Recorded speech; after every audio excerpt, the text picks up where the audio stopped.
Hi.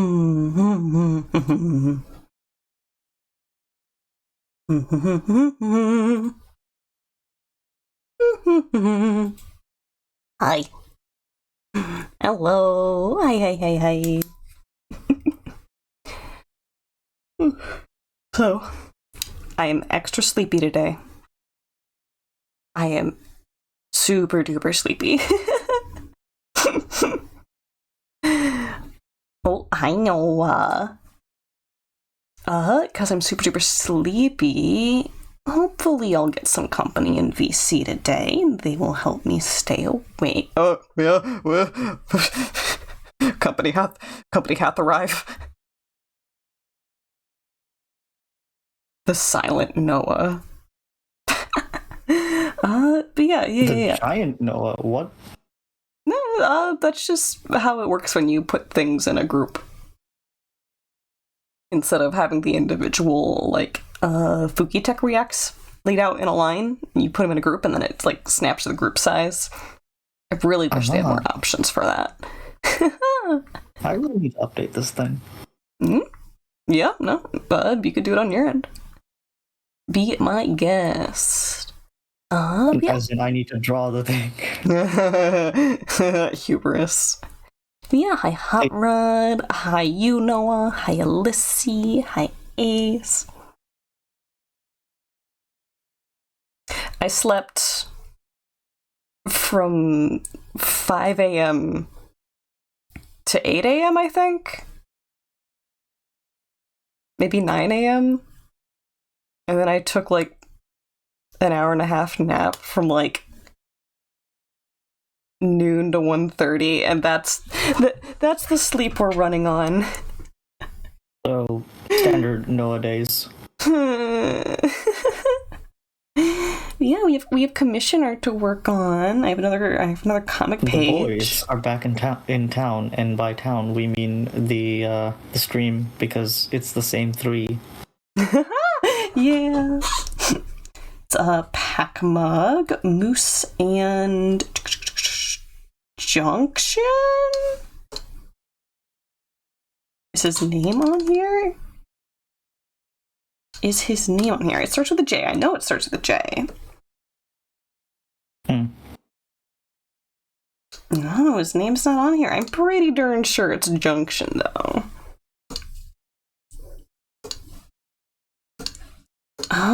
But yeah, I've already sketched all this out.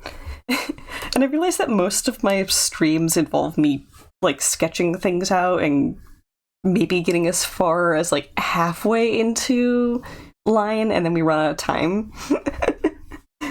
So it's kind of nice to be already into line, because maybe chat will get to see me, finish it. Yeah. Finish the thing. Yeah. True. Here. Also, it just dawned on me that what's his face? Junction kind of looks like if Donatello from the Teenage Mutant Ninja Turtles created a Doom Guy suit. I have very much likened him to a Doom Guy Ninja Turtle before. Oh my gosh. Penguin invasion. Hi, Desi. Hi. Ooh. Oh, that's such a cute raid message. What were you guys up to? Goodness. Me and the penguins. Do they belong to Mr. Popper? Oh. I am being scribbled on. Okay, so penguins are in fact birds. Yeah? Which means the chat says penguins. Connor says snacks. Otters will eat birds, not that they catch them very often. They're just opportunists. You're playing Cult of the Lamb. Goodness. Food is food. Oh no, they started the spam. You know what that means. You know what foxes eat? That's right, otters. Sometimes. It depends on who dies first. The other eats them. Yeah, welcome on in, Raiders. Thank you so much for bringing your folks in, Desi. Make sure you stretch, have a drink, take care of yourself. If you need to pop out, if you need to lurk, do whatever you need. And if what you need is to bury Connor in the snacks, we welcome you as well. Yeah, no, that is happening. For those who were just brought in, snack spam reduces the price of dropping a seafood item from 50 to 5 for a good few minutes, so we're about to no longer see the bottom of stream in a minute. Goodness. Well, while you can still see everything, we are working on a comic page for a commission. We have some dweebs watching a scary movie. This is for my buddy Packmug, who apparently is planning some form of web novel. So absolutely fantastic to get to stick my my little pingors in there. Have an influence. Teehee. It's still going. You guys managed to strike like the perfect time to redeem that, because it's not too soon when no one's here yet, but it's also not late enough that the people who are here have started lurking or like tabbed out to do other things. And you did just immediately hit him on a raid, and I imagine a lot of the people in Savage Wafers stream are mutual acquaintances of you and Wafer. Oh, so it wasn't a Wafer raid. It was Desi. It wasn't? Nope. Oh, it was Desi? Mm-hmm. Oh. Well, my point stands. Yeah. You just gotta... Mm-hmm. Was there? Noah, you're up to your eyes. Goodbye, All my I see friend. is food. Ah, yes, the Wafer stream. All streams are Wafer stream. You stole them?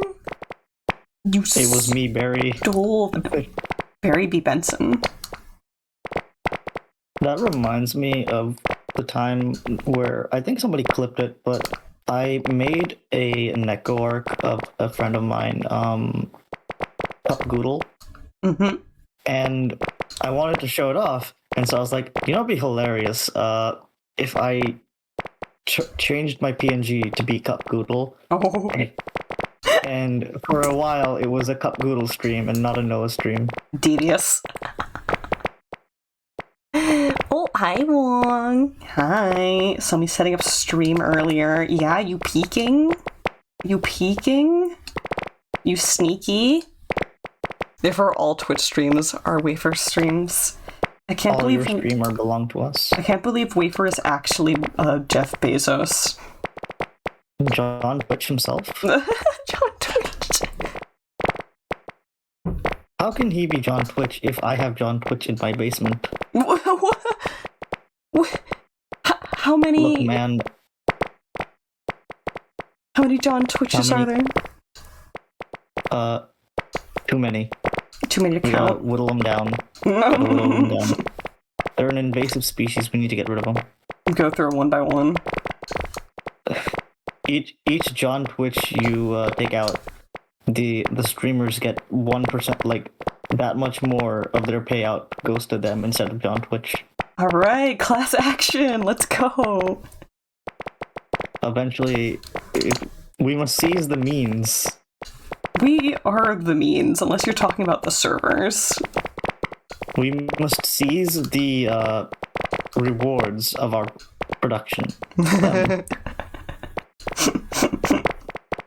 But yeah, the only means... Well, I guess you could argue that any of Twitch staff is also... Oh, goodness. What? Wait, when did it become 45? That's Doodle on Doodle. Oh. Yeah. Somebody, we were spamming it too much, and then it changed, so it became a doodle on doodle. I see. Okay, well, I'm buried, and you're up to your deck. Goodbye, Noah. You are just a voice. Oh. Oh, thank you, Ace. The perfect outfit. I can fill my rubber fishing pants with shrimp. We gotta. Oh, I'm still visible, just barely. You're right, just a little bit. As a treat. You can have one snippet of an ear. What? They threw a crayfish at me. They threw beans on him. They threw beans. Noah, do you know they threw beans on him? Maybe? Hold on, I gotta go find a PNG of that. Oh, goodness. I got you. Hold on. They threw... Well, I'm also gonna show stream. Oh, is it the Christ for arms?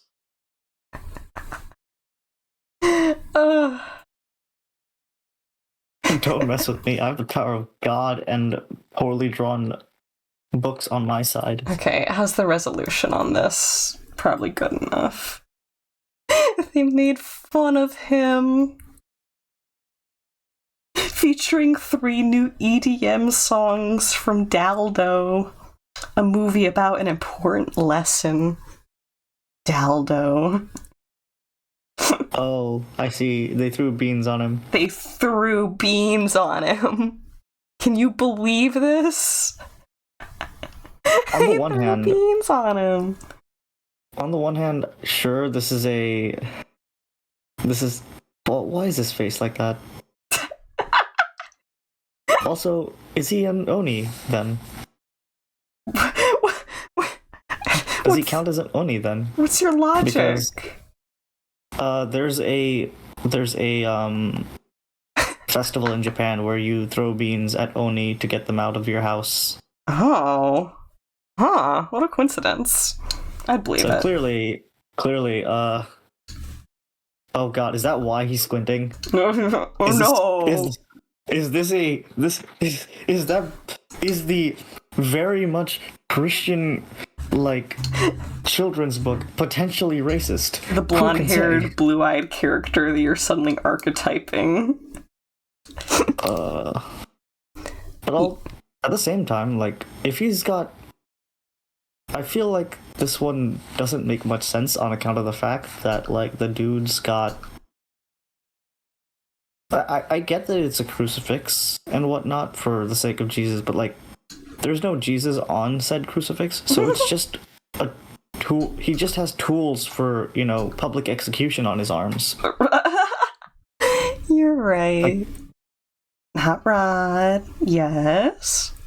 Is that why is that a DE5 or a drag on the TV? I need to make this more monstrous. It does look very bland dragony right now. So, none taken that you have interpreted like that. I think I want to imply that the creature on the TV is like some sort of acid-spitting, like, metal-eating kaiju, because then it will be scary for robots, because these are robot characters watching a scary monster movie. Big think.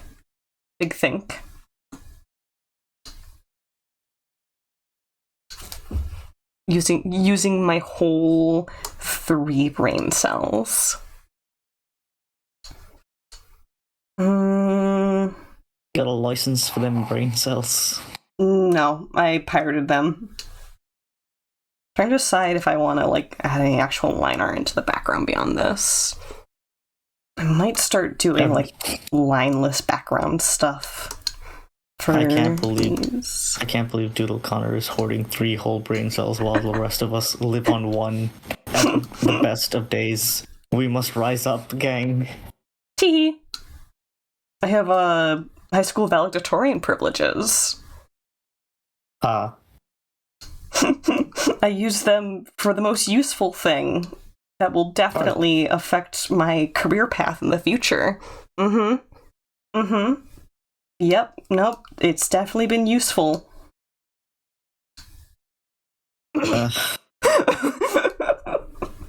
Man. Same as my college degree. Definitely been useful. Speak to me not of college right now. Understandable. Wong says 2024 Black Dragon is a pretty good design for inspiration. Okay. Bro is a very D&D pill today. Say again? Nothing. Say it again. This is no longer optional. I said it again. I said nothing again, as you asked. Okay, smart Alec. Fine. Keep your secrets then. Well, are you telling me or my brain? Because I don't know what I said. That's understandable. However, what if I treated you like a piñata until we got it out again? You would find only disappointment and frustration. Not even a little bit of loose teeth filling? Actually, you'd be surprised. I think all of those have been removed and are now regular teeth. Hot Rod, I said yes. Yes, Hot Rod.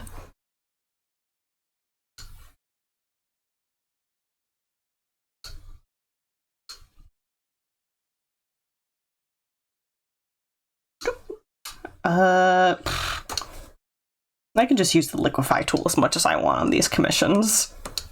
I can just do things. I can just do things. Aww. Hot Trotter Mexican threw 1,000 bits at us.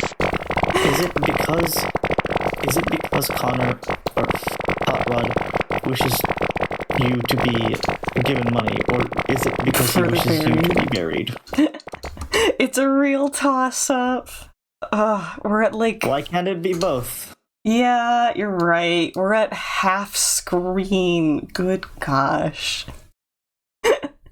Okay, homie. Thank you very much. As usual, I hope that you are taking care of yourself and your own first and foremost. Anything past that means the world for me and helps me continue streaming. You had to do it? Goodness.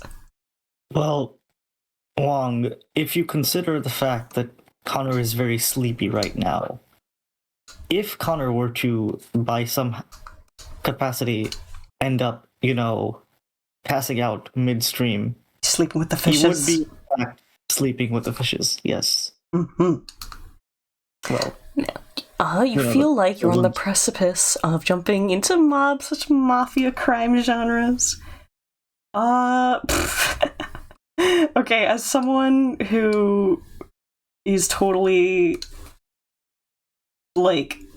has one foot in on the true crime community on YouTube.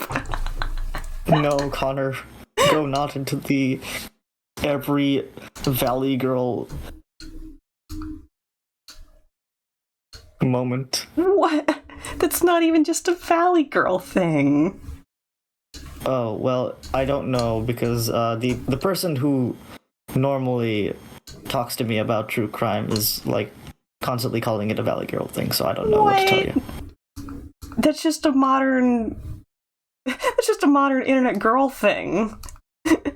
There is no regional stereotype attached to it, I don't think. But you're not a girl right now, you're a farmer or fisherman. Excuse me? Are you telling me that they could not be the same thing?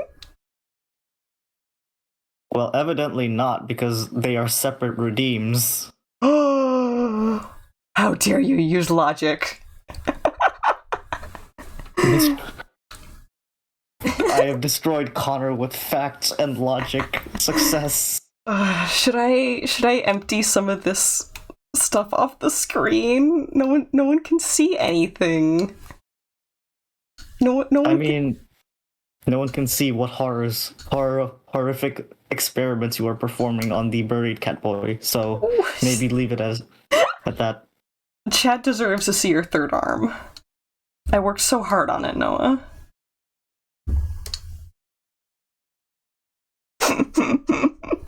Bury the stream in snacks. What's the point of coming to stream if you can't see stream? We are seeing a stream of snacks falling from the sky. Shut.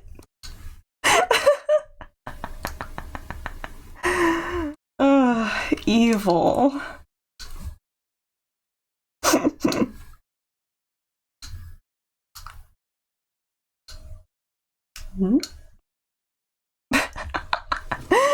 For real, there's like nothing on screen. Okay,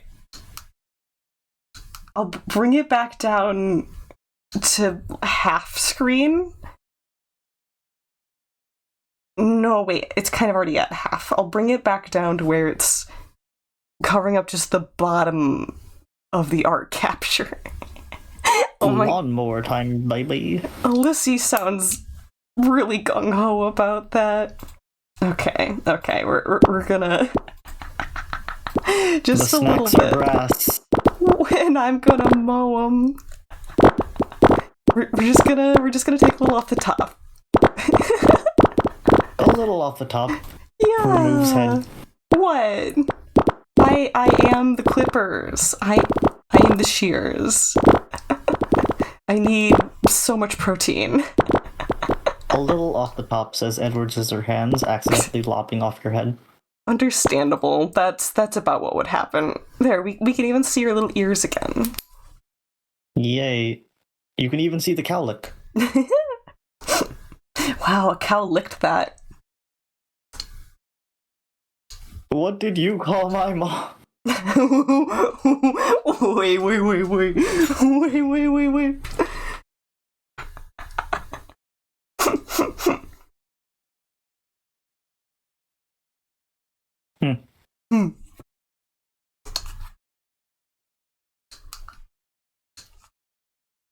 You sound like you have a nice relationship with your ma. I do. Heck yeah.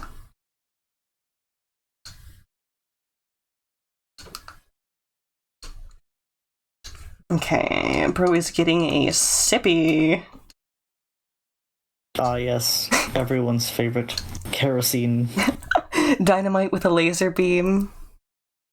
Hot Rod says they got a screenshot of the halfway full screen. We'll post in Discord later. Heck yeah. Success. Mission success. Wait, actually, let me have a gander at whether or not. I can't hear you, whatever you mumbled. Worry not, I'm just looking up the price of a game. Okay. I mean, I'm always worried that you're scheming something. I mean, I am, but, like, that's besides the point. It's always a scheme, but it's me making sure the scheme is viable. What are you doing, cat boy? Wouldn't you like to know, Fisher Boy? See, I was thinking more like Ed and Eddie. Ah, yes. Life has many doors, Ed Boy. Exactly. I like how vague they made Rolf's, like, homeland. Like, they could just make up anything about it, and, like, as viewers, we just had to kind of accept that that's, that's fact. He had that back home. Didn't Rolf have something... He did something to beat up Ed's brother. Or Eddie's brother. At some point. I think... During the movie, yeah. Yeah, during the movie when they were, like, beating on... I like the concept of, like... I forget his name, but, like, the one bully. I like that he also engaged in fighting Ed's brother because it felt like, damn, I can't let nobody but beat this dude up but me. Like, I have reason for it. He's scamming us, but, like, you're just doing it to be mean. Are you thinking of Kevin? Kevin, yeah. You Wait, know, wasn't the guy from Steven Universe also called Kevin? Are you talking about the guy that works the donut shop? I'm talking about the guy that like tried to hit on Stevani. You're right. There was a Kevin. And then he was like, wait, no. This is two kids in a trench coat. It's two minors in a trench coat trying to get into an R-rated movie. It would be really easy to make an edit using the Transformers 1 audio. Oh god. Minors! I hate it. Incredibly easy. That movie is one that I will literally make everyone watch at some point. Alyssa is literally calling him Mr. Kevin. He doesn't deserve Mr. it. Kevin. Does I not guess because he's an adult. But also, I like the fact that both Steven and Connie have like accepted that like our out of character moment was related to the fact that we, it's bad when both of us have at some degree done something favorable or agreeable to Kevin. Like, I went to Kevin's part. I took his advice. Like, clearly we need therapy. Immediate psychological help. Ayúdame. Mr. Kevin Synthv. Okay, now you're referencing. Now you're referencing some music producer stuff. I am out of this realm. Did I ever draw this character with his mouth open? Yes, I just gave him little vertical railroad track teeth. Hello, Fury. Oh. What company? Chat can't see because they're buried. Teehee. Fury more like buried. Got him.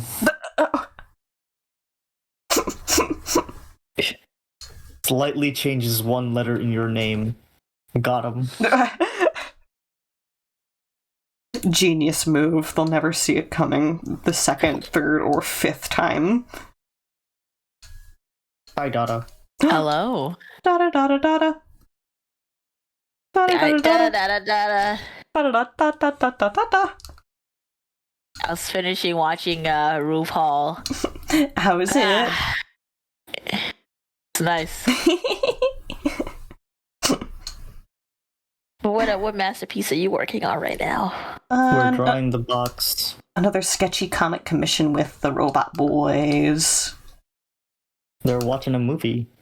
Oh, this client is like just throwing out so much money. Yeah, no, they're my buddy Pack Mug, and apparently they are gearing up to write like an internet novel with these characters. And oh, cute. Yeah, it sounds like they might include these on the website that it'll be published on.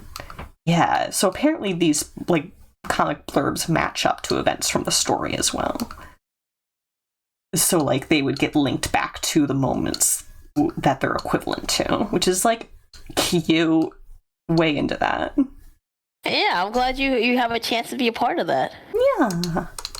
You know, they've been a buddy for some good while. Yeah. I mean, I just like how you can like make all these complete line art, which is your scriggly rough. I have to do like 3 sketch passes before I can get to my line art. When the commission calls for cleaner stuff, but I very much advertise these specifically as sketchy. Well, they're not sketchy. That's what I'm saying. It's like you can complete your idea without having to like bridge the gap. Like to me, it's like the line art is like a C, and the sketch is A, and there's no B. You just went there. Hello, Hot Rod.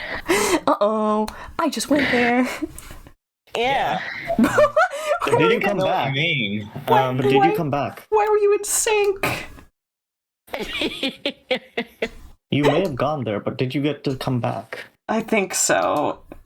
Fury, you got cut off. What do you have to say? Oh. Sorry. I don't know what I was saying. Gone to the wind. Such is life sometimes. I'm so sorry, Fury. It just restarts your brain. I get it. Yeah, well, like, an earlier thought I had is that, like, if one letter in my name was changed, I can be a cool humanoid virus, but... What? Well, you'd only get 4 letters, so... You'd have to switch a single letter of your name. Oh, so now with we're adding another one. parameters onto it. I see. You're just gonna make rules up as we go? I mean, it would still work if you... like, that one implies that you are adding another R, which is fine. But... No, there aren't 2 R's in my name, so I could use 2. Wait, did I say your name wrong?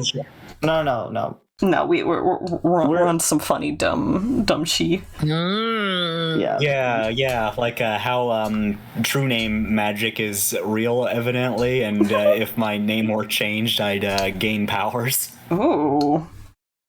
I don't know. Would you gain powers? I don't think I know about this, but it sounds like Fey logic. It is Fate logic. Heck yeah. Well, it's also like a Earthsea logic, because I think those books are good. I have not experienced Tales of Earthsea yet. They're really interesting, especially in the context of the time period that they were written in. Like, a lot of like Ursula K. Le Guin's writing, like it holds up well, and like when compared to like stuff that's contemporary for like early 21st century, but it was written in like the 60s and the 70s. So in a lot of ways, she kind of was ahead of her time. You know, it does sound like a very interesting read, and I like to say that things get as popular as they do, usually for a good reason. So I can almost guarantee that I'd have a good time with it. Oh yeah, like I actually got to meet her in person a couple times, which was pretty awesome. Like, if you can imagine, like a sweet old grandma lady, but she's totally an anarchist. That's kind of what she's like. Oh, I love that. Also, someone in my chat... You gotta fight the power, dearie. Alyssa in my chat says, I wish I knew who was in VC right now. I wonder whose fault that is. Chat comes in here, makes a mess on my live stream, and then complains about it. Also, Nav's here now. Hi, Nav. Oh. Yeah, it's Doodle, because it's their stream. Noah's here, Dada's here, and Nav's here, and I'm here, and I'm Fury Scribbles. Whoa, oh my gosh, is that Dwayne the Rock in the VC now? You can't prove it's not. Well, That's a good point. I can't prove that Dwayne is not here. He's muted. He's just muted. He's just here to watch. You can neither confirm nor deny that at any given moment, John Cena has entered. Because you can't see him. I hear John Cena's kind of a little yucky in terms of politics, as cool as the meme is, so he can get out of here. He's not welcome. He got kicked. Same with us. Same with cool Chuck enough. Norris.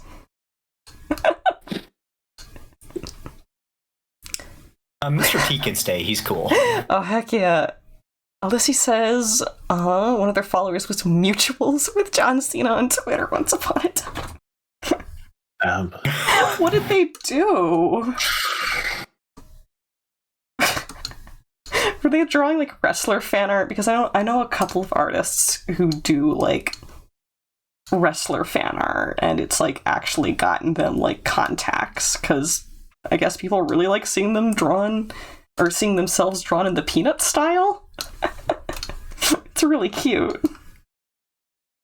I would want to see that. Oh yeah. Yeah, like WrestleMen, but they look like Peanuts characters. That's awesome. The artist I'm referring to is ÇVODʔ.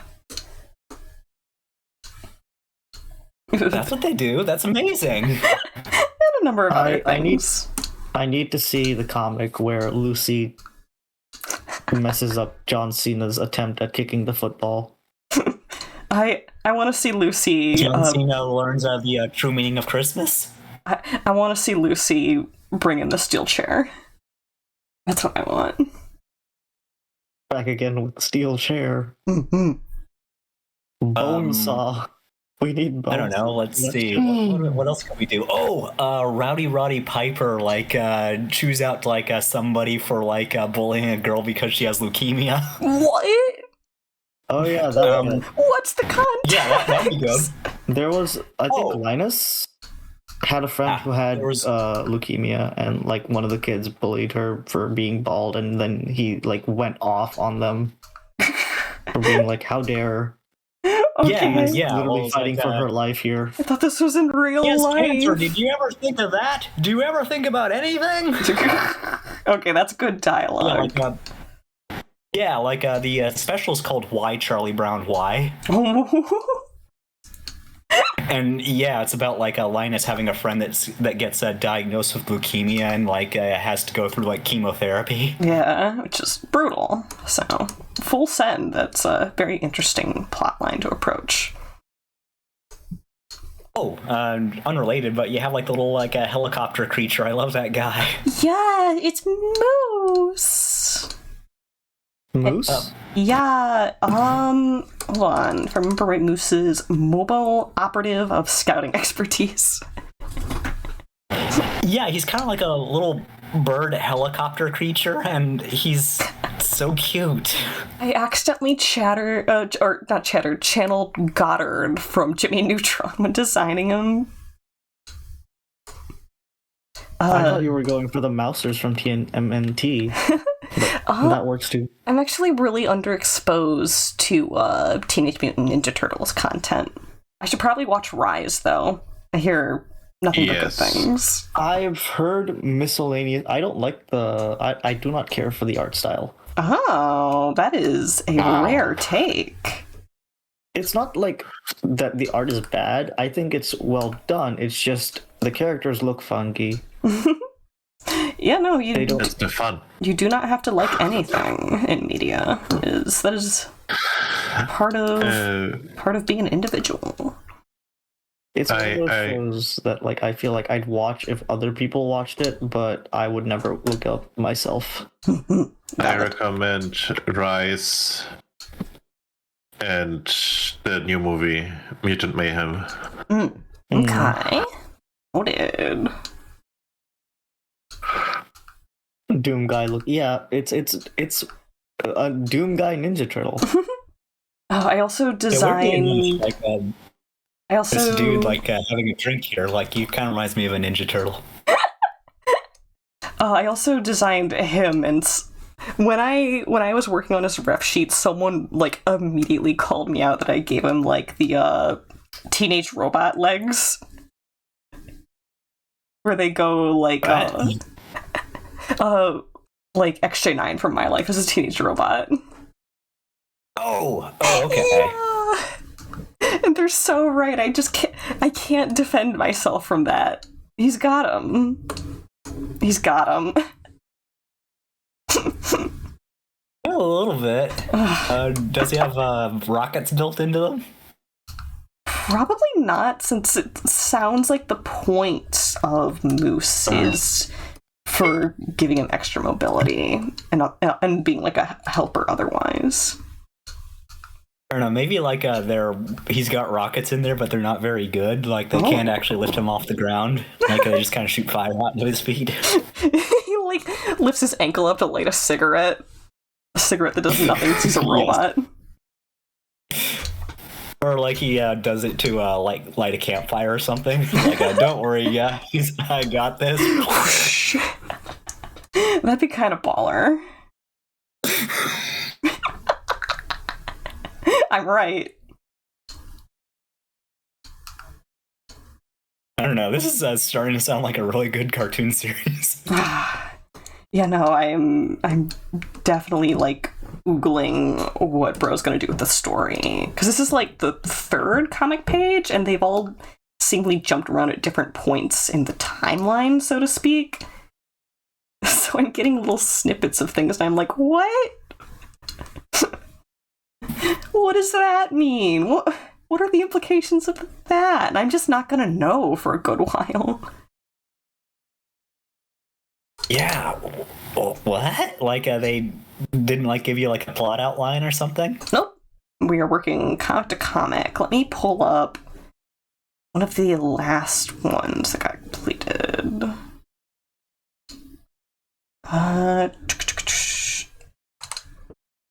Okay, loading. This one. Like, if you can I remember see, him.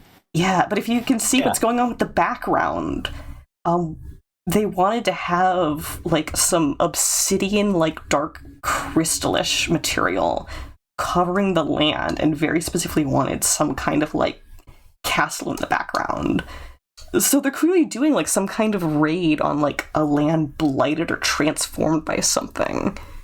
But that's all I know. Yeah, and like there's Moose there. He's looking really cute. His little helicopter thing popping out. Little baby. I want a pet that looks like that. Boston Robotics, stop working for the government, start working for me. Yeah, make like adorable pet robots. Yeah, that's all fun in games until you realize that they've already done that, and they're called birds. Birds make terrible pets. Unfortunately, as much as I love birds, I do agree. Almost as if, oh, speaking of birds making terrible pets, my cousin got a bird. Oh. And the first thing I'm like, that's really cool, but knowing my cousin and knowing my aunt and knowing my uncle, I'm like, will this go well? Hopefully not a goldfish situation. I also like doing that thing where like you insist that real life objects aren't real. Like just like hey, you know this bird isn't real, right? Like what? Yeah, no, they made it up. VTubers aren't real. The fact. Well, it's kind of like there's an XKCD comic that's like my new hobby, pretending real life objects are photoshopped.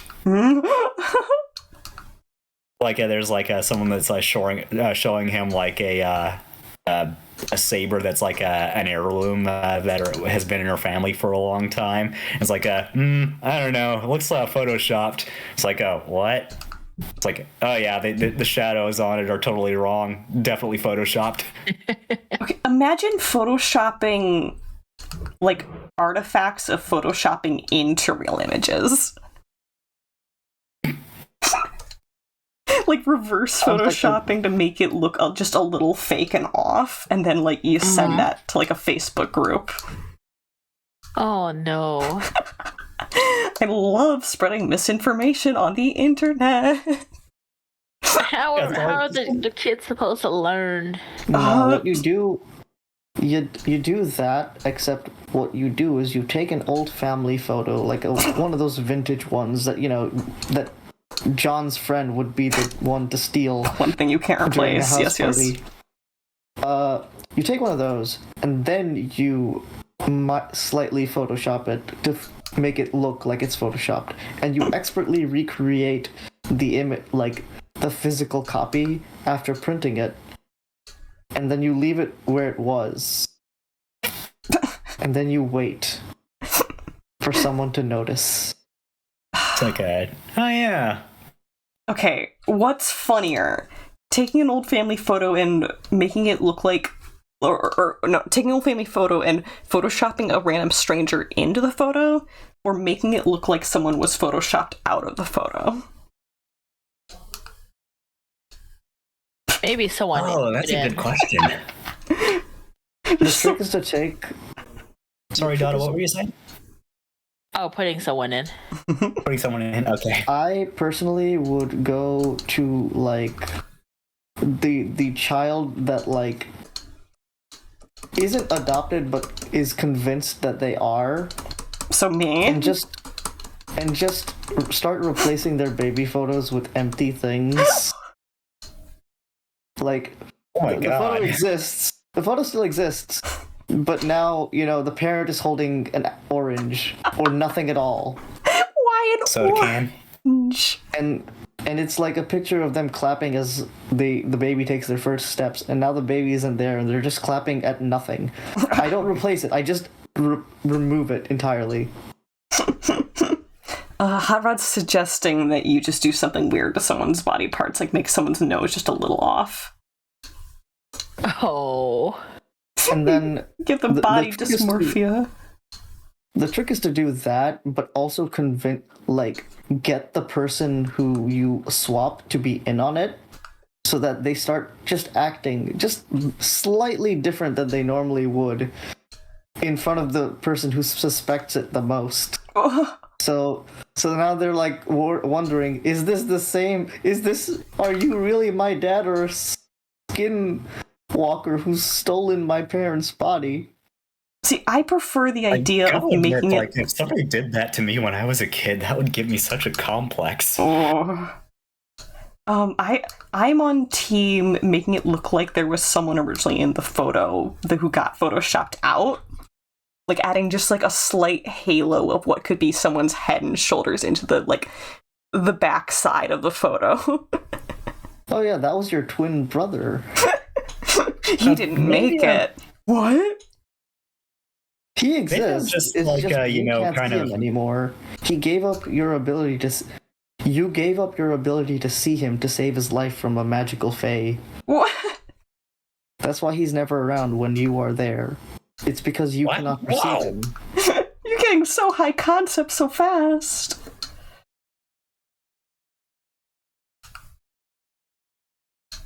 But would Yeah, you like want to make this it? is like by far like the most elaborate prank I've ever heard of.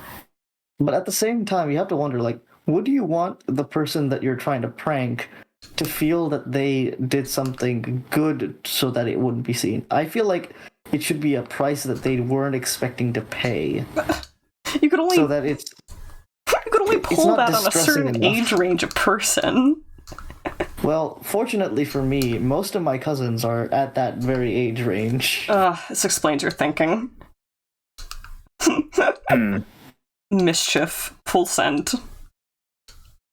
I We gotta cloned admit, you. like, maybe like I'm just a little vanilla like this, but I think like it'd be kind of funny if like you just photoshopped in something like really innocuous, like replace like a glass of like water with like a Garfield. soda can or something.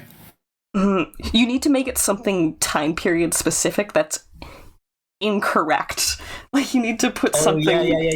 Yeah. Like it's this Garfield plushie. picture supposedly was taken in 1973. Why are they holding a can of Surge? Exactly. You get it. I feel. Then you just start adding Garfields to everything. Just a Garfield plushie in every photo. In the background. Like, who owns this Garfield plushie? We don't seem to have it in the place. But the scary thing is, they'll look around and there will be a Garfield plushie. Because apparently everyone's got one. Incorrect. You say that now. Do not send me anything to my house. I am not putting Garfield on my throne. You're not putting Garfield on your throne. But Garfield will put himself on the throne. Terrifying. King Garfield. I'm sorry, John, but there's no escape. Oh my god. Photoshop somebody and they're small and Photoshop them out. Well, make it look like they were there, but then they weren't there, but they... Hot Rod, I'm so sorry. This one loses me. I think they're saying to Photoshop someone out, but only during a certain period of their lifetime for a little bit.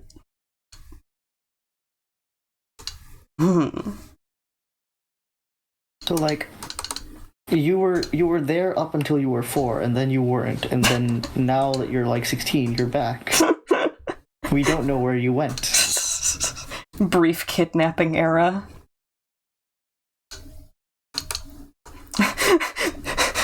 That was the time period when you went incorporeal, actually.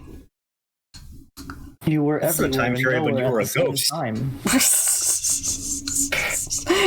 You just got yours done a little early. Everyone does it eventually. You were ahead of your time. That reminds me of like the Jello Apocalypse thing where they were talking about Danny Phantom, and they're like, Danny Phantom is the story of Danny Fenton, whose parents accidentally turned him into a ghost, which in most states is a crime. Bro, did you see the, like, completely deranged hate that Jello Apocalypse was getting? Apparently they really, like, went off on the One Piece fandom, so I'm not surprised. Yeah, which I feel like that's the secret catalyst, but then one thing happened where he was a little too honest about how dubbing for anime works in the industry, and people decided that he was showing like unchecked egotism and like changing the media that he worked on like irreparably and like wokeifying it. Just like, it's because of the woke, of course. It always is. It explains everything. The thing is, no one used that word, but it was it topically was about that. It was like, hush hush, don't say that we hate this, because he was softening like how they refer to like a trans girl in this anime, but everyone was mad about it. And so like, woke is a useful word. It can mean whatever you want it to mean. Yeah, real. And the reason for that is because of the woke. But they were calling it like, they're acting like this man has no career now just because like a couple hundred internet chuds didn't like how he acted on a dub, and he got dropped off the dub, and it's like, okay, you understand this isn't how this works, right? On the one hand, Jello Apocalypse is may or may not be like, you know, you can't know anyone's true colors. Yeah. But at the same time, Jello Apocalypse is big time internet man, so I err on the side of caution and just assume that like at some point he will fall off. So I'm just gonna they'll fall off eventually. Everyone falls off for some reason. Everyone's done something weird or bad. I mean, that's true. I mean, Shadowversity used to make good content. And then it became all AI stuff, and I think like the real falling off was just like when he started being like a weird kind of like super conservative like Daily Wire shill. Yeah, it always backslides from there, doesn't it? It's like I actually learned a lot about like castles and their construction from this guy, and like that was actually really cool. Why doesn't he still do that? It feels like these people fall into one community that's like a glue trap, and they just never come back the same. It's really funny considering Shadowversity's brother, Jazza, is a artist who does like traditional ass art. Is that Jazza Draws? Yeah, Jazza Draws does a lot of neat art. Yeah. And his brother's like, yes, I like AI. And I'm like, is that not conflict of interest there, buddy? That Thanksgiving dinner table must be wild. There is actually, they were in a convention together. Oh. And Shadowversity is like, I am a professional artist. And Jazza's like, buddy. Sure, yeah. And he's like, no, why? I'm using the tool, AI, to make professional art. And I've reached that level, and, talks, and is like, yeah, and Jazza is just like, nah, no. Yeah. But yeah, Shadowversity he describes himself as an artist who doesn't like to do art. He just likes the end result. And yeah. Because he could draw, but he just doesn't like to do it. I mean, there's a cartoonist called Derek Kurt Kim that used to say similar things, but this was before generative AI was a thing. Okay. I think Derek Kurt Kim just may have been like a slight curmudgeon, though. Understandable. But, you can just be a grouchy asshole. That's valid. Well, that being said, the times that, I've actually got to meet him at, conventions, he seems like a sweet enough guy, and he's actually made some, pretty, pretty good graphic novels, Good as Lily was kind of about, this young woman that's coming to terms with her older sister dying when she was a little kid, and she's visited by a small girl, a 30-year-old woman, and a really old woman, and finds out later on that they're actually versions of herself at different stages in her life. That was Oh, no, you okay, did you stop talking? Yeah, I did. Okay, you roboted at the end, and I thought we lost you completely. Anyway, Scrooged. Scrooged. They wrote Scrooged?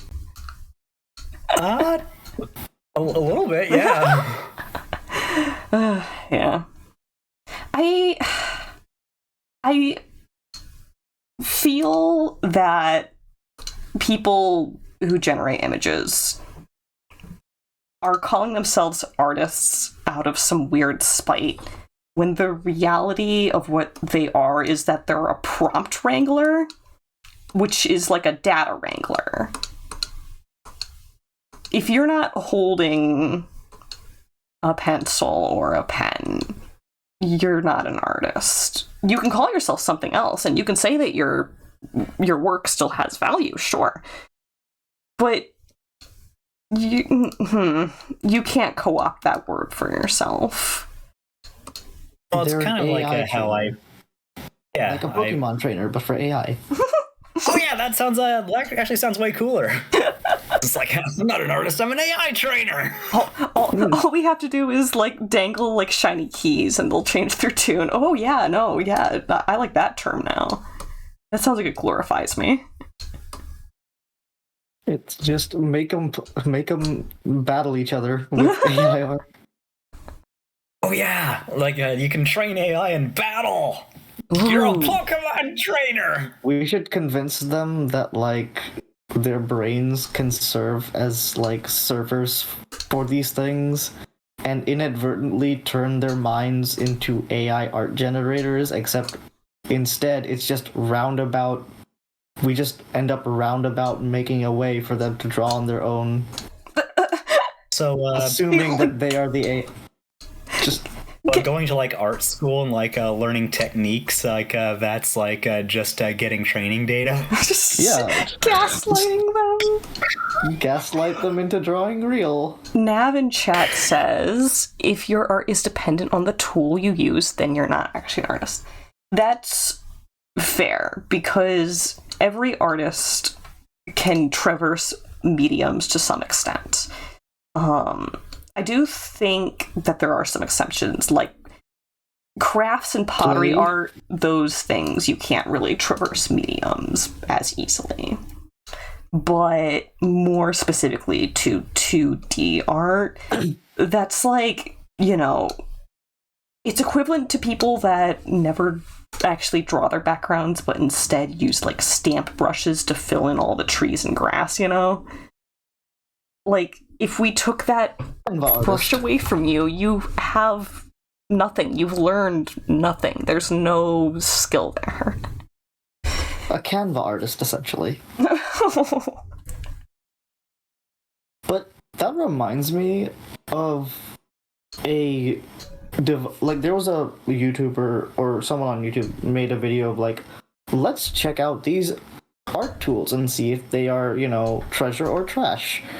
And there was a like digital notebook type thing where it was like a book cover, and if you put your notebook into the cover of like this thing and like drew on it with the pencil, it would record how you're drawing on your like actual notebook or the page. Oh, into your computer.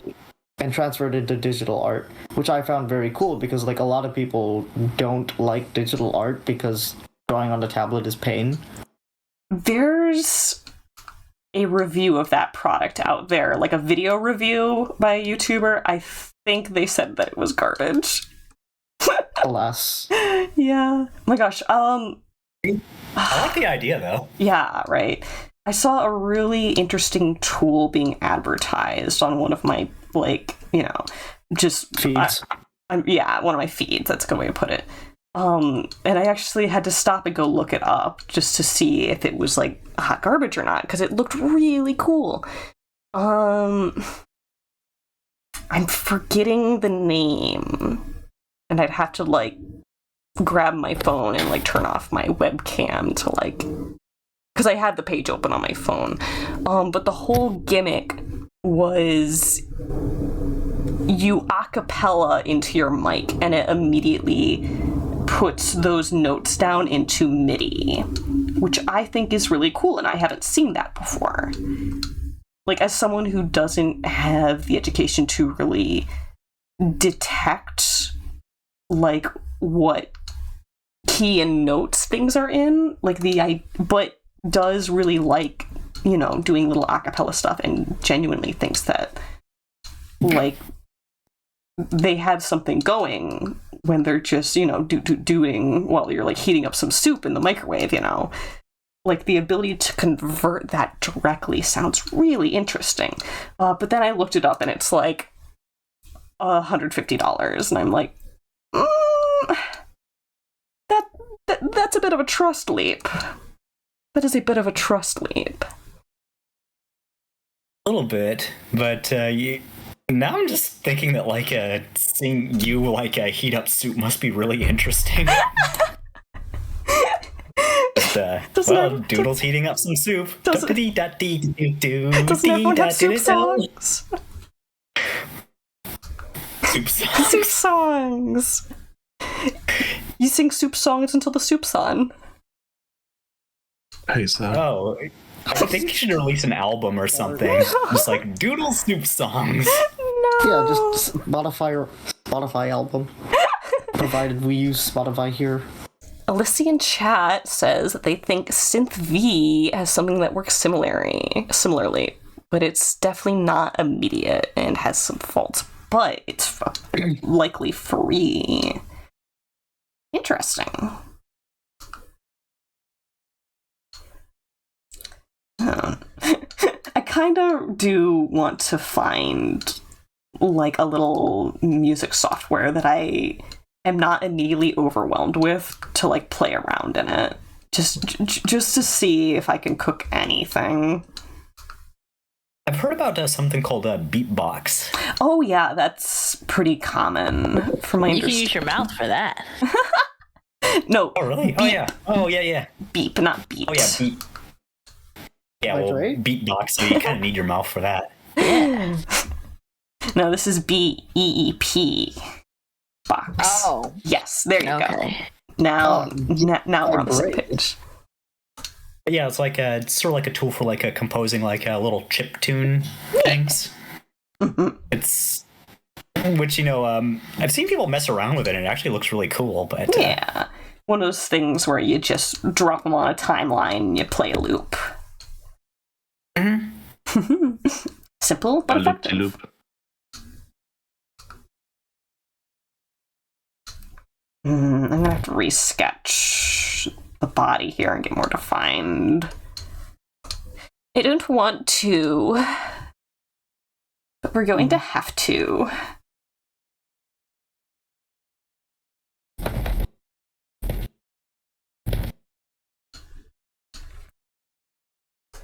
Bro is literally leaping into his arms. Just roomy behaviors.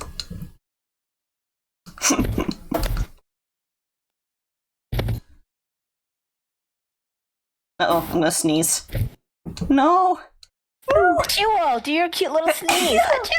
I made it gross on purpose. I hear it. You're not allowed to say that about me. That you're so cute, little cutie patootie. So long as you are not older than us, we get to use the word. What? No, I think... I'm trying to remember. No, I think I'm older than you. You are not older than me. I am at least 2 years older. Oh, okay. I'm turning 26. I find it so funny that you guys want to claim who's oldest. Just wait until you get old. You're not going to want to claim that anymore. Look, I already don't want to claim being older. I'm confidently going to say it. I am the oldest one here. Good. Mm-hmm. I don't like being the oldest one in most places. It's. Chances are I'm old enough to be your dad. That's fine. I might actually be your dad. Unlikely, my dad. I'm joking. Did you get the milk? Yes. Yay! Are you winning, son? No. No. Oh, what went wrong? No paternal guidance. Oh. I'm sorry. That's But, you, son. the long and short of it is I got the milk, and here you go. I'll pour it on your head. Yay, moistened. I don't know. What do dads do? Apparently pour milk on my head.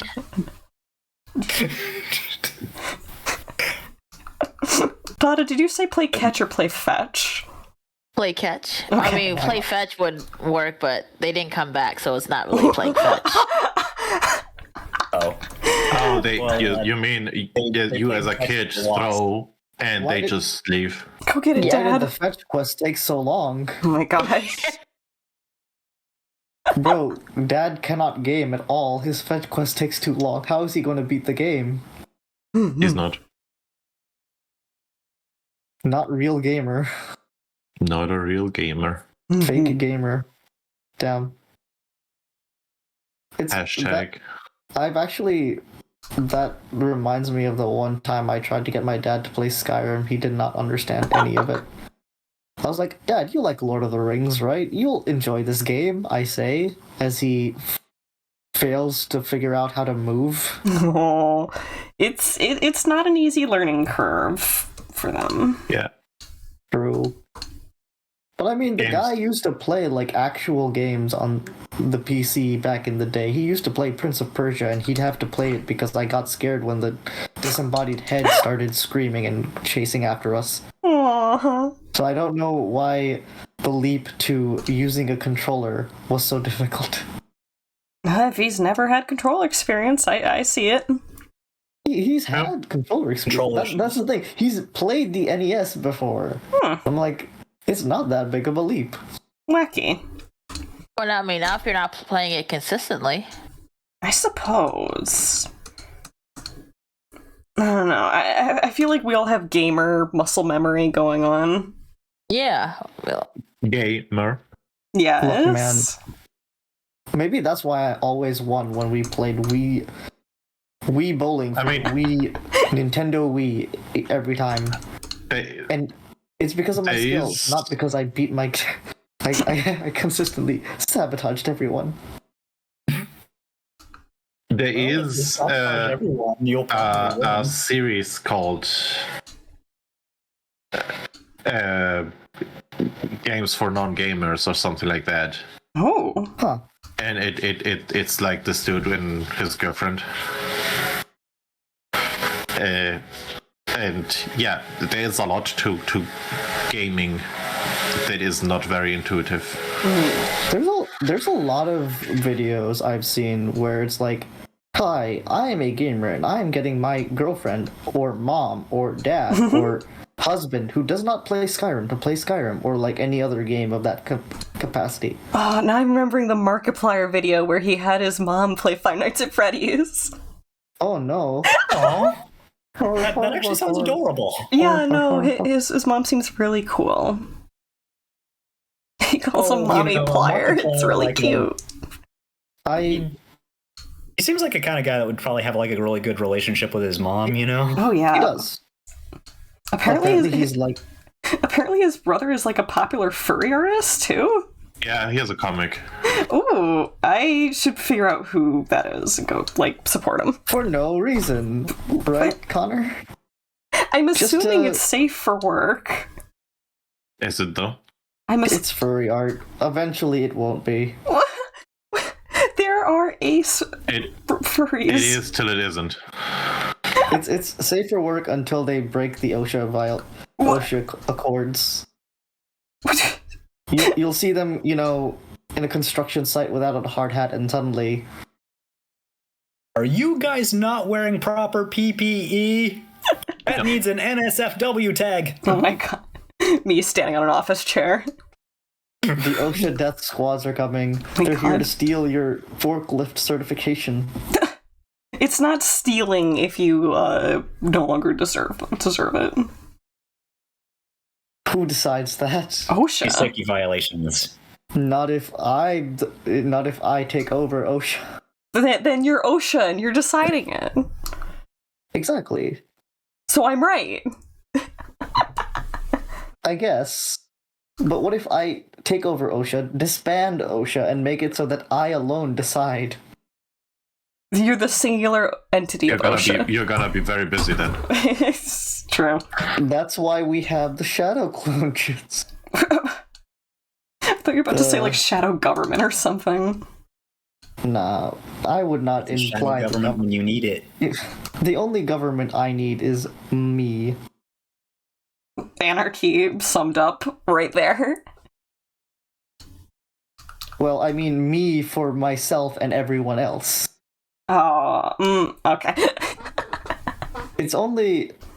Dictatorship spotted. Yeah, is it...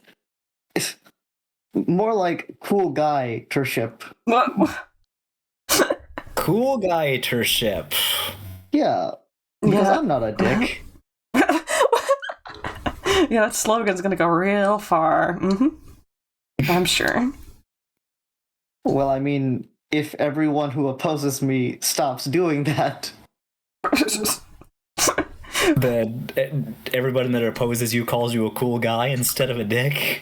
Yeah, I guess it could work. I mean... New platform, 2025, let's go. Yeah, just let me be in charge.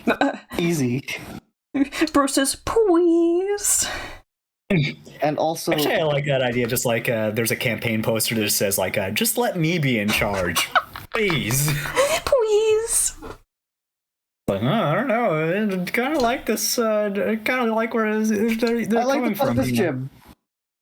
Yeah, they like the cut of his jib. What's a jib? It's a thing they like the cut of. I think turkeys have them.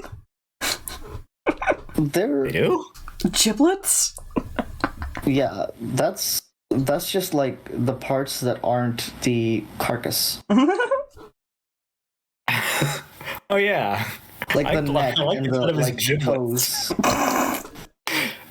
I'm gonna start saying that from now on. When you I put like the it cut of his giblets. when you put it as a whole sentence, I can't tolerate it. Awful. I created horrible. this. Love it. I created this and I'm gonna end it. Okay. You made can of worms, now consume them. Oh, You did not make a can of worms. That's a What? stone, You made a can of Luigi. worms. You didn't make that. You made this can of worms and you opened it. Now Now devour them all. I already read the book in 4th grade. I don't need to eat fried worms real. Well, you could prepare them some other way if you want. Sauteed worms. Spaghetti. Wiggly Some tomato spaghetti. sauce on them. You're Delicious. You're killing me. You're killing me. I'm dying. Or just don't eat them. Let them just be pets and happy. Or just put them back into the ground. I'm gonna put them into my Feed them to your compost bird. bin. Find your buddy, the early bird, and give them to the. Just give the worms to them. Perpetuate the idiom. I thought you were about to say like the cycle of violence, like between bird and worm kind. No, just the idiom. The cycle of violence between bird and worm kind will perpetuate itself. I am no bird's friend. No. No Birds better aren't time. real. No better time to start making fake bird friends than now. The best time was 20 years ago. The second best time is now. To think we could have all just caught free birds when they were powered down during the COVID lockdown, and they were in the middle of changing all the batteries. Remember, kids, the ducks in I thought you were the. gonna say you could have caught free birds when Leonard Skinner was giving them out. Just wait for the riff to play, then you can start catching them. Hot Rod made a typo in chat, but it reads as, "You haven't lived until you've eaten a chocolate-covered hashtag," and now I really want a chocolate-covered hashtag. The trick is to make a cookie in the shape of a hashtag symbol and then cover it in chocolate and eat it. Easy. New Or recipe. Or just take one of those, like, wafer cut fries and just remove a single hashtag's worth. You know, there probably has been chocolate-covered fries somewhere before. Of course there have been. Deep fried chocolate. Especially in Kentucky, if I had to guess. Oh, it's supposed to say What? grasshopper. Oh, grasshopper. Okay. Yeah, no, if it's prepared right, I'd try it. I will say, though, that it's kind of sad to see how much the West fell off. It used to be wild, now it's just mid. The Wild West was not a good thing. The Wild West was not a good thing. Wild West is a very bad thing. What do you mean? Everyone loves a good bit of dying of dysentery. Dysentery and human rights violations. Dysentery is a human rights violation. Only if you give it to someone on purpose. Oh no. Implying that they didn't do that. I don't know, like you just reminded me of like a Seinfeld joke, just like, why did you give me gonorrhea? I thought you'd have fun with it. What? I have almost no exposure to Seinfeld. What? The context is that like they were like acting out like different diseases, so doctors could like diagnose them as part of training. Oh, and that was And like yep. So like they're having that conversation, and like people are like overhearing them and like not really understanding what the context is, so they just think that like this guy just gave this other guy gonorrhea because he thought he'd have fun with it. yeah. The term "I thought you'd have fun with it" is enrapturing. Yeah, like why did you give me dysentery? I thought you'd have fun with it. Furrophage. Yeah, why did you give me furrophage? Well, I don't know. You might actually have fun with that, but I need to come up with like a colloquial term for the fictional disease that was used in the past before its brief eradication.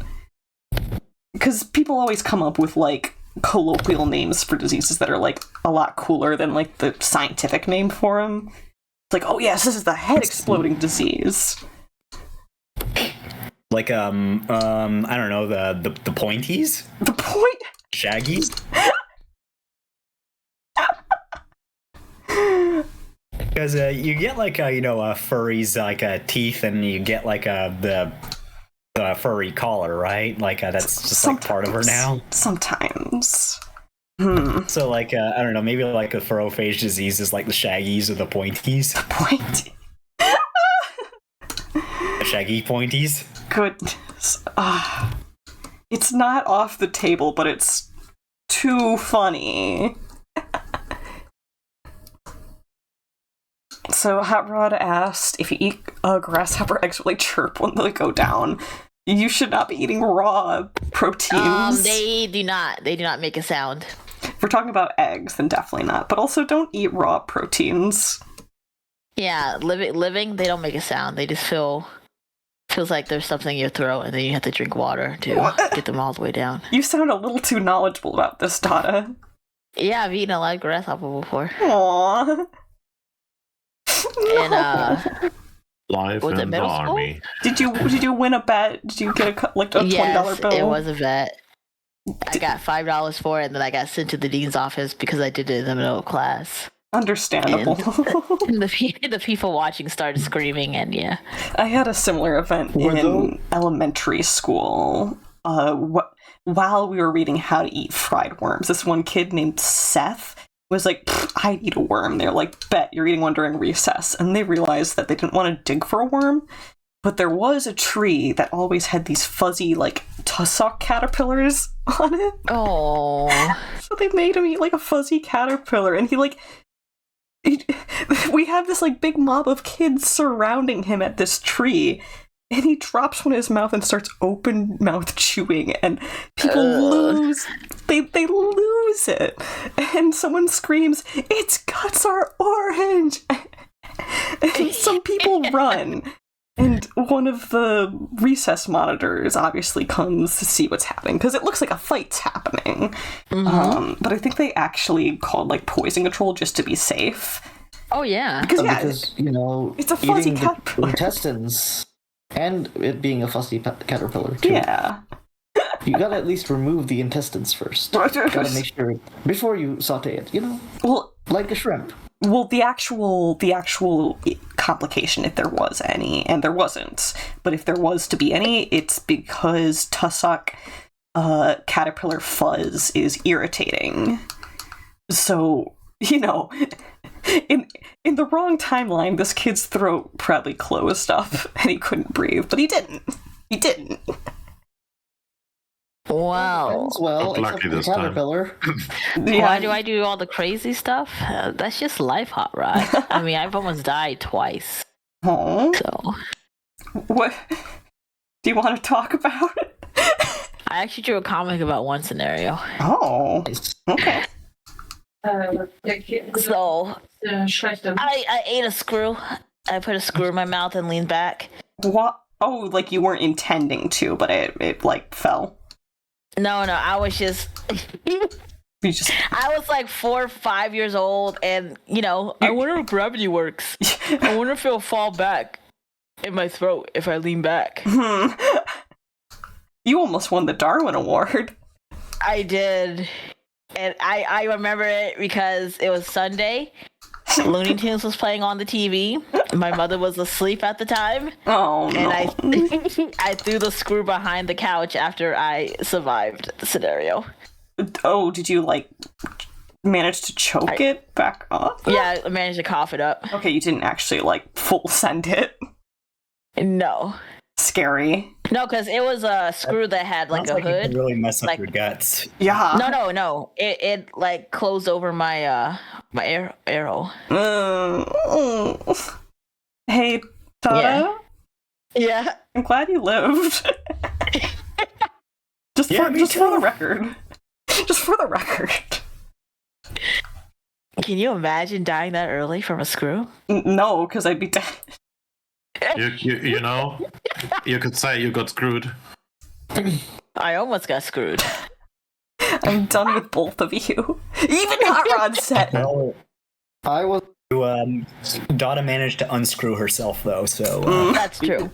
You know what? Speaking of... 2 points for a hint of creativity. I mean, I wouldn't have met any of you guys if I had died that early in my life. Speaking of childhood brushes with death, I was born not breathing. Oh. Wow. Yeah, I was apparently 3 months premature, and like I was so small that I wasn't breathing when I was born, and to ensure that I didn't instantly die, my great grandmother was like, she just gave me a bit of a shake. Were you like? And I was like, I'm awake now. This is unpleasant. Were you like Please stop. born at home? I was born at home, yeah. Ah. Well, I'm very glad that you Because- had a competent matriarch who knew a thing or two, apparently. Oh, that lady lived till she was like, what, 120 or something? And apparently, Wow. as she grew, like, apparently she had a second set of teeth because her teeth started growing back once she hit 100. And everyone was perplexed, but I'm guessing it just had to do with something in her bones. But I was like, gonna say she's a reptile. You can't just. look, man, Or I a shark. all we know is that she was like able to survive to 120 or something, either 112 or 120. But like she lived that long, and we were like, oh, She's still going. Oh, she's still Lord. going. She's still going. Wow. My grandparents, like my grandmothers, have like all sorts of zany stories about them. But now there is only one. Such is life. Since I almost feel like she may be immortal because like she's still kicking, like active, and she's like, yes, my bones hurt, and I'm like, are you sure? Because you just lifted like double what I can do on the daily on my best day. And she's like, yeah, I'm old. she did it with consequences is probably the real answer. She did it with consequences, but like she's still scary. I think, like, in terms of things that parents do that either scare kids straight or like put them in such awe that they are like, okay, cool, my parents are pretty badass. One of the things has to be where I know now what she did was deprive the fire of oxygen, so it just went out.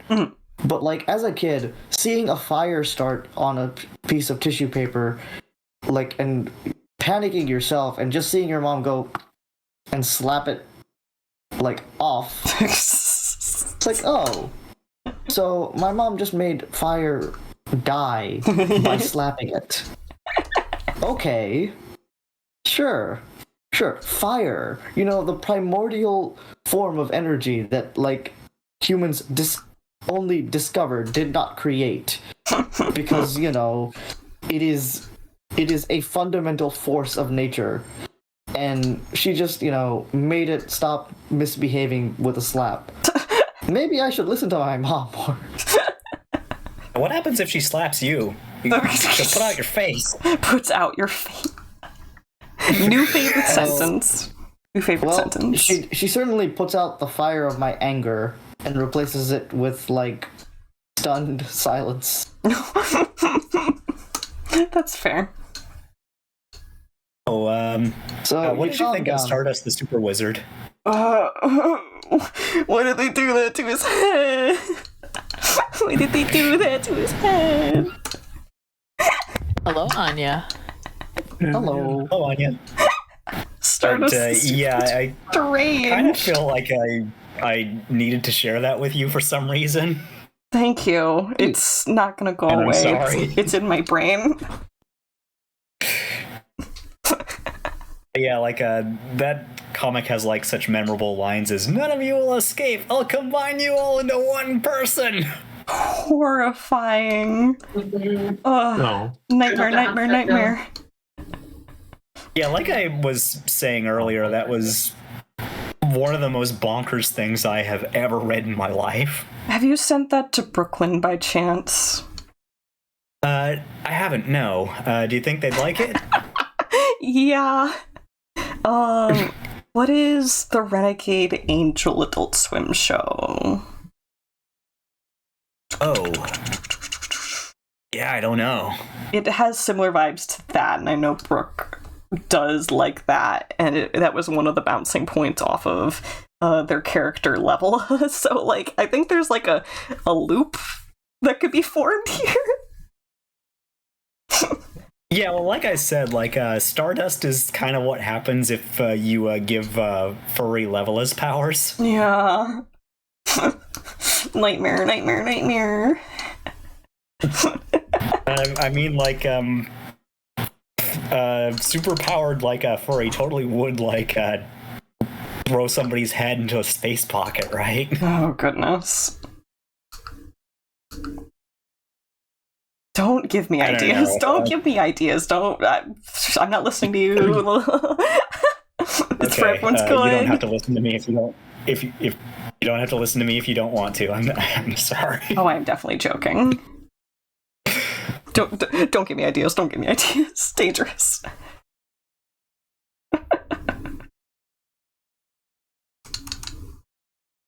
But yeah, like, in particular, I actually did sort of want to, like, do fan art of, like, a furry throwing somebody's head. I need to, like, figure out whose head she's throwing. Aww.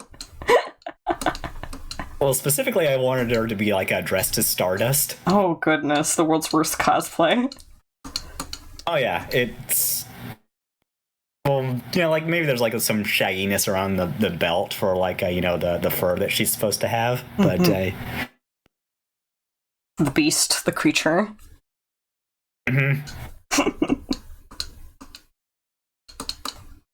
But yeah, like, I need to figure out, like, you know, whose head gets thrown. Like, who does furry want to bully? I mean, okay, Levela would just take her head off willingly and let her throw it. That's... They would just do that for fun. And then you don't even have to question the logic of how did they survive the head being taken off. It's Levela.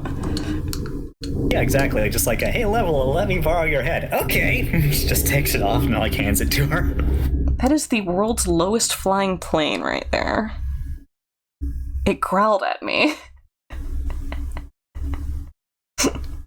You know, I like to imagine that, like, there was just, like, a single engine Cessna that was just, like, flying at roughly ground level past your window.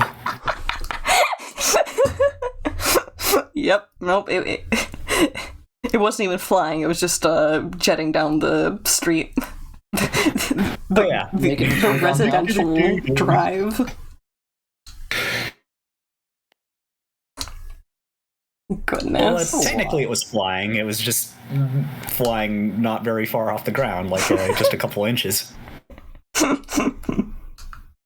You got kicked. Lie, but the song You "A could Thousand Miles" always, like... Wait, no. Is it 1,000 Miles? That's the one where she talks about making her way downtown, or is that the one by the Proclaimers about falling down at your door? Either way, the one about where she's, like, talking about making her way downtown, I always, for some reason, assume there's something to do with a car there, even though she literally says in the song, walking fast.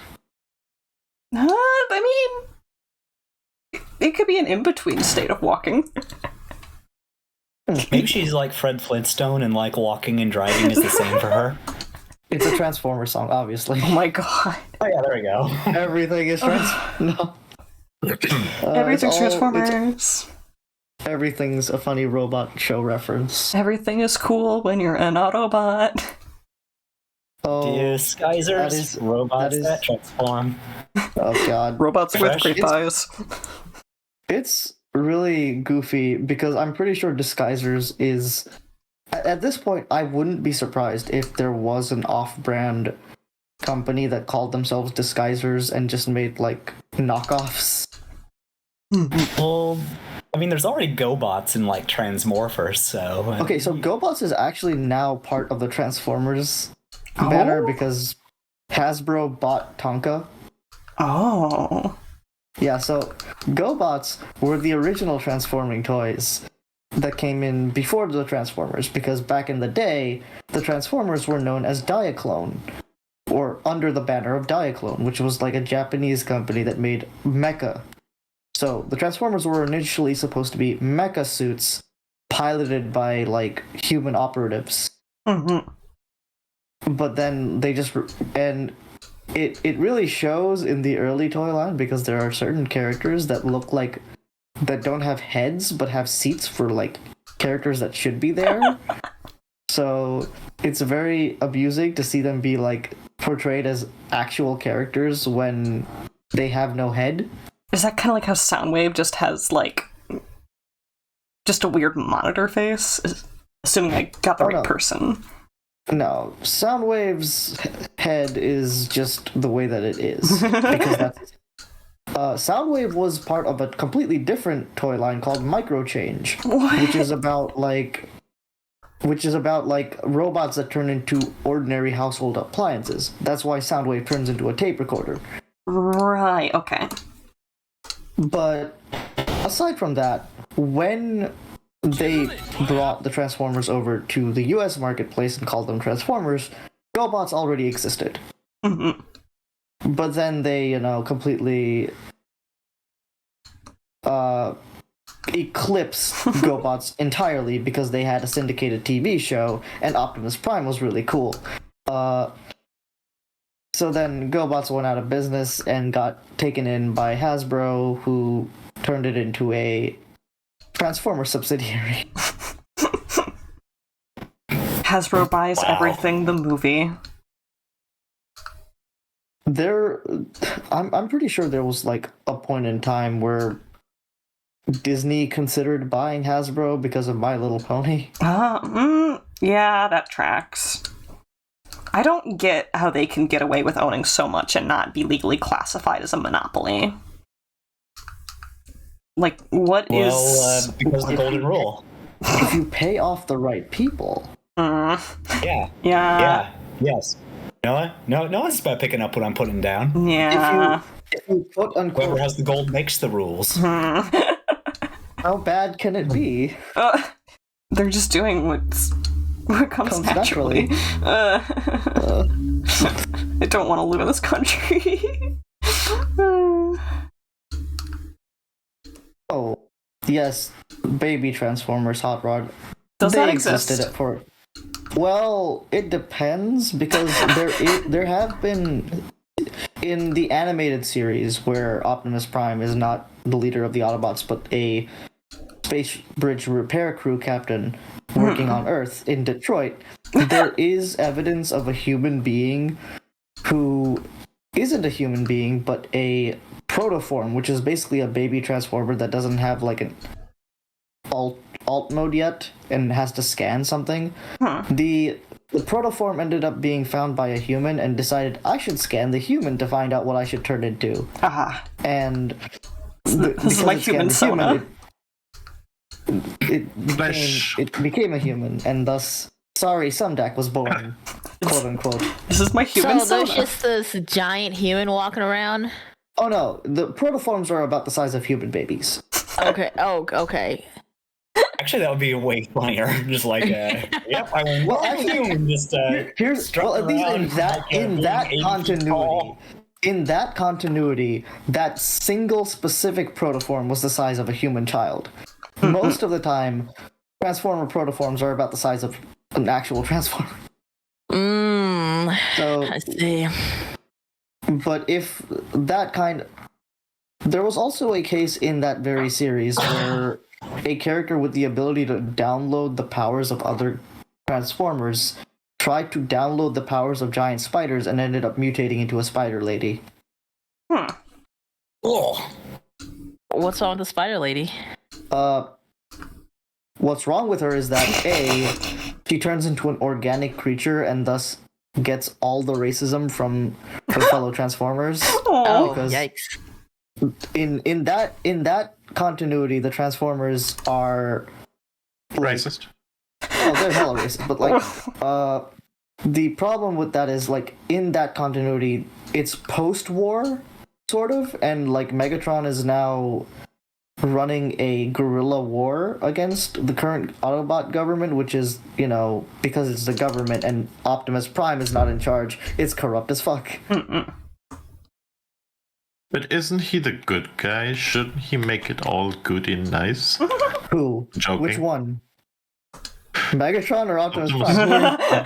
Whoa, because in the animated series they change up a lot of stuff, and instead of being the leader of all Autobots, Optimus Prime is just a guy who flunked out of the academy because his buddy Sentinel was like,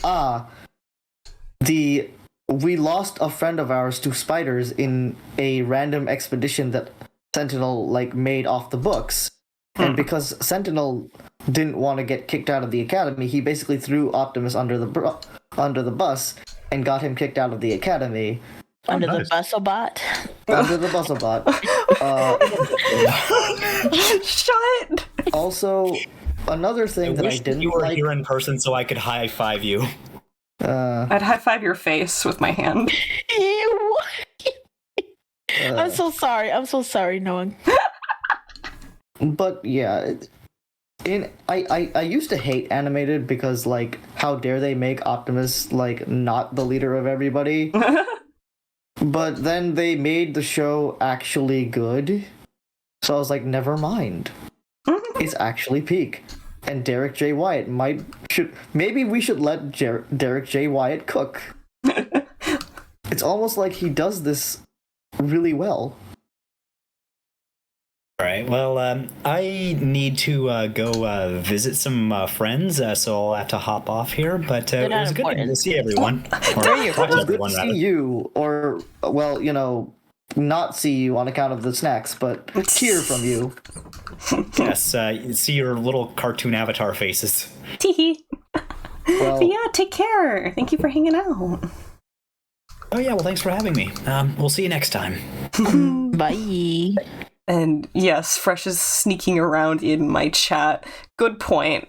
It's also in VC. I can't see any. Just a shrimp.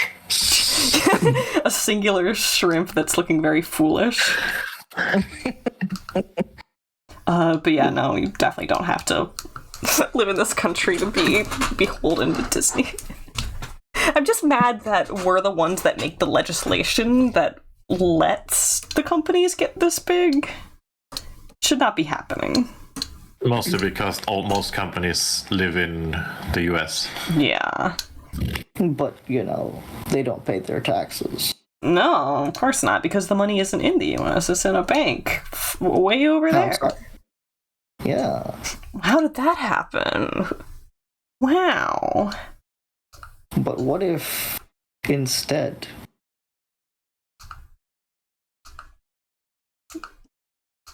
Go on. What if instead I thought of something really clever to say and didn't just cut out because my brain short-circuited? Let me know when you do then. Wait, is the Triceratops smoking a pipe and he spit it out, or is that something else? No, my angle is gonna be that it eats metal, so it's a bunch of little nails and other bits and bobs. That makes sense.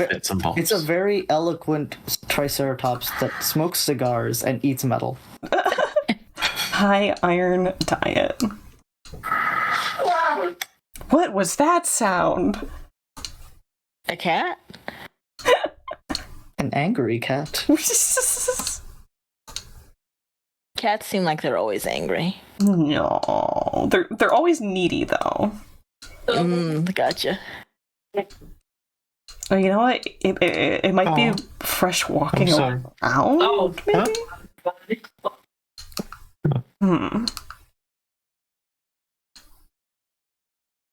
No, I think that's Drexy talking. Drexy burnt toast, the bread in the oven. No! A couple of nights ago.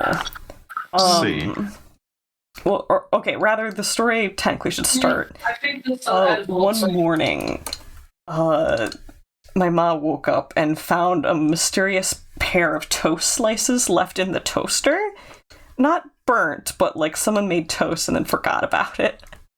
And so we had to run through a diagnostic list of who made the ghost toast.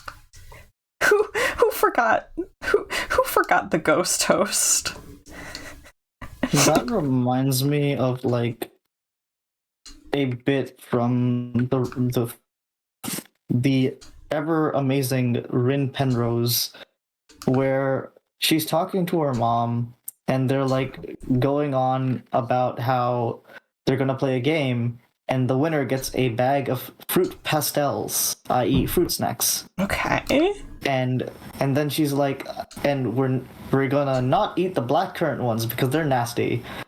And then her mom's like, wait a second there. So it's you. You're the one who every time steals the bag of fruit pastels and leaves all the blackcurrant ones. And then Rin's like, oh no. Oh no. Cute. Self-incriminated. Reported. Self-reported. Oof. That's what you get for being sus. Okay, how did this... Oh, right. Windows key plus... period. Sorry, I'm trying to find a specific emoji. There we go. And message in chat sent. Lime in the mic. Okay. You put the lime in the microwave and wonder why you did that. True. My stepdad is also sometimes a sleepwalker, and he's gotten better with it, but at one point he left, I think it was his camera's battery and lens caps in the fridge. As one does. It's like, why were you interacting with your digital camera in the middle of the night to begin with? Sleep pictures. What compelled you? I wonder what's it like to be a sleepwalker. I feel like you can get so much more done. You know, you can just sit at your computer and sleep draw. That's not quite how it works, but... Oh, no? No. If only. Sleepwalking tasks are inane and illogical, usually. Or useless. Depending on who you ask, that still counts as draw. I don't want to be a sleepwalker anymore, then. Alyssa's back. Hi. Welcome back into chat. If you return, then do you send? Yes, Alyssa sends many things in chat. Categorically, yes. Drove your dad to the bank. Well, I drove your dad crazy. So who's really winning? What do you mean by that, Connor? I guess that could be taken multiple ways. What other way can it be taken? I mean, I stood outside his bedroom window every night for a month and made strange chanting noises. Someone does.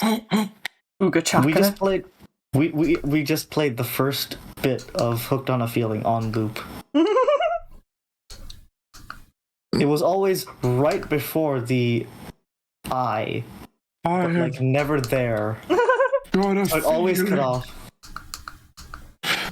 Deep inside of me. You sound like... They never got to that. They never got to that point. It was just the Ooga Chaka, and like right before it would start, it would go back to Ooga Chaka. So they'd be left with the anticipation, but it would never be paid off. Sometimes you do a really good impression of beef jerky. What is beef jerky? Dried it's meat. It's beef, but mean. Dried meat. Sorry, I am dried meat. I'm old. You sound so dry.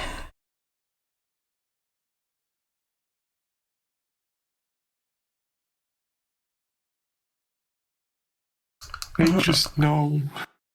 How else can I make this intimidating?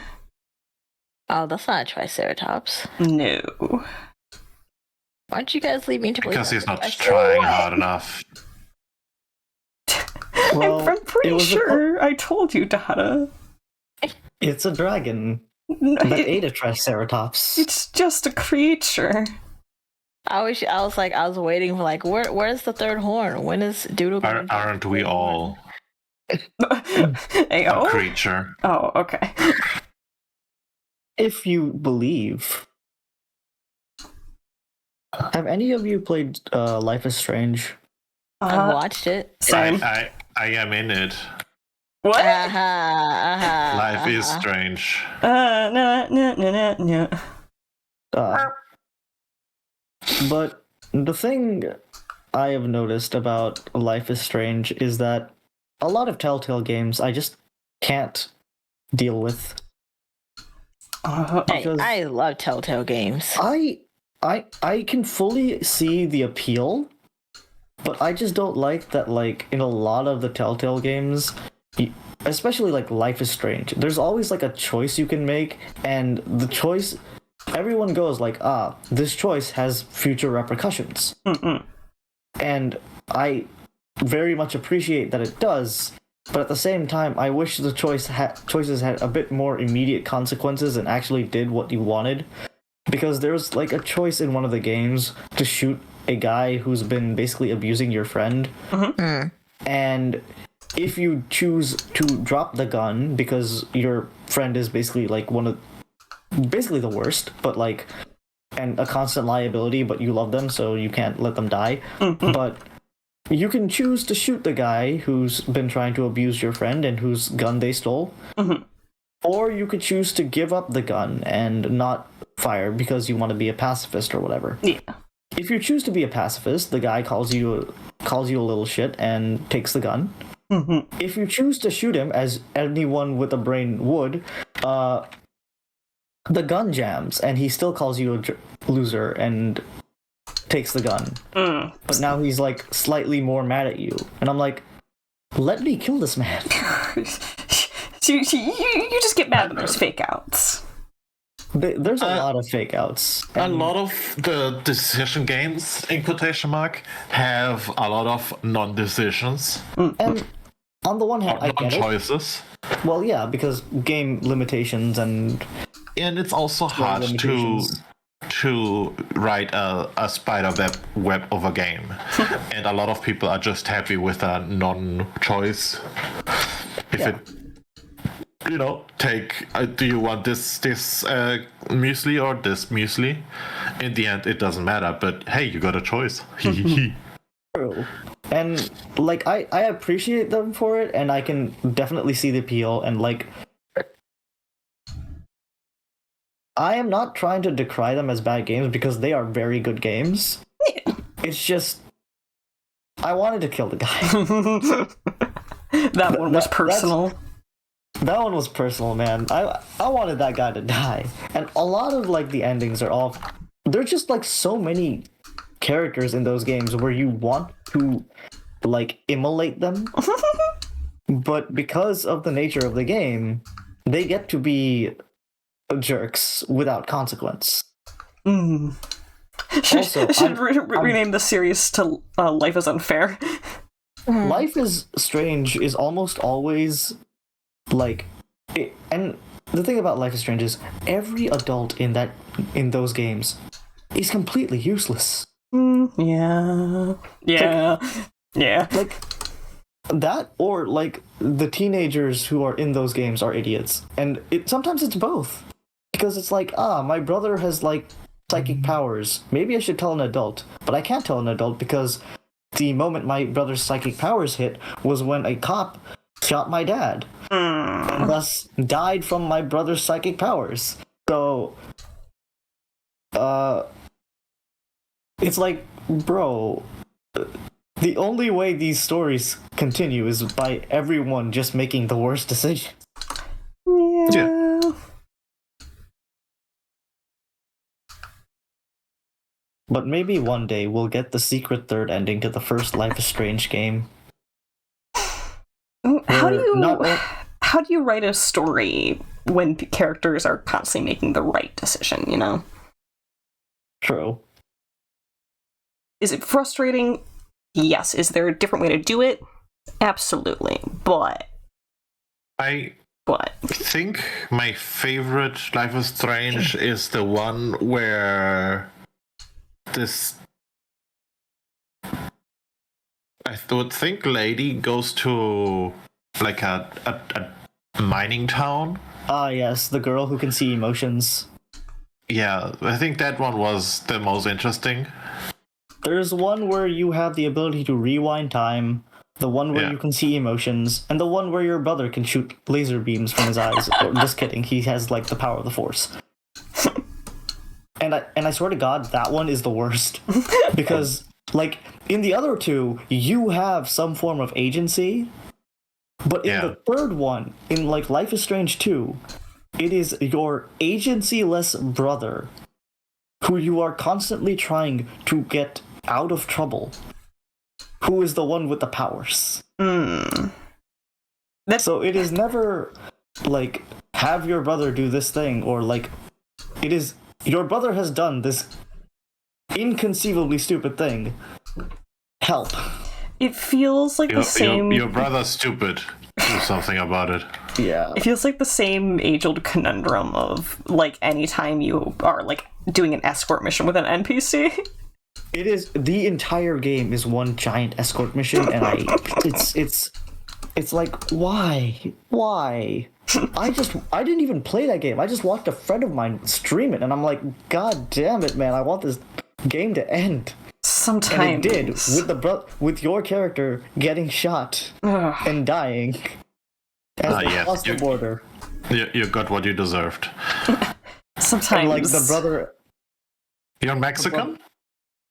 In the Life is like, honestly, does anyone care about the spoilers? Because, like, it's a game that I don't recommend if you like not frustrating yourself. Personally, I never care about spoilers.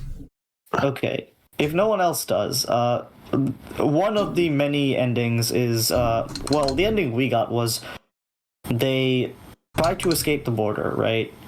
And because the brother was basically raised on the idea of use your powers and do crimes, he basically uses his power to, like, obliterate the cops along the way. And, like, you try to surrender to the police, but your brother's like, nah, we can full send it. And in the end, your character gets shot and dies, and your brother's like, no! And then your brother ends up growing up as a member of, like... Well, actually, not really. They just kind of grow up, and, like, a bunch of gang members try to, like, mess with him, and then he, like, obliterates them with his mind powers and, like, spares one of them because he feels bad about it. And it's, like, really poignant and whatnot, and it's, like, cool and all, but at the same time, like, bruh. There were so many better ways of doing this. I thought for a moment you were going to say that the brother grows up to be a cop, and I was going to be so mad. No, both the MC and their brother are very wary of cops on account of the fact that one killed their dad. Good. That's exactly why I would have been the angriest. And the best thing is, why did the cop kill their dad? Because their neighbor was, like, mad that there is... I don't like the fact that there is minority living next to me, and the minority seems to have a problem with my dog shitting in their yard. Angry. And I'm like, oh no, that entire game is just constant, like, it's very quote unquote politically charged. It's just bad. At some point, politically charged is just realism. It's realism, but, like, it's very of the times. Yeah. Politically charged. Like, there was clearly a statement being made here. Yeah. You can only hear an NPC talk about making America great again so many times before you start to wonder, maybe they have something they don't like about this current state of affairs. Yeah, that is a little on the nose. Also, shout out to Orange Man for stealing that quote from our boy, the man, the myth, the legend, Senator Armstrong from the hit game Metal Gear Revengeance. Does he actually say that? Yeah, he basically talks about how he's gonna, like, start a war in order to end all wars because, like, the creation of his WMD will totally work out. And because he's, you know, super whatchamacallit, what's the word, charismatic, everyone's like, yeah, that makes sense. Scary. Yeah, but I mean, he gets cut in half, so it doesn't really matter. Yay! Kermuppets! Or comeuppance. Nah, it was Kermit, so it still counts. Kermit the Frog shows up in Metal Gear Revengeance and slices Senator Armstrong in half. That's how the game ends. I'd be okay with It's that. real. You can trust me. I would not do the thing that Buster once talked about. Who's Buster? Isn't Buster his name? The rabbit? From Arthur? Oh! Okay. The one who talks about people going on the internet and telling lies? I just didn't link that in my brain, homie. Understandable. Have day? Understandable have day? Have day, yes.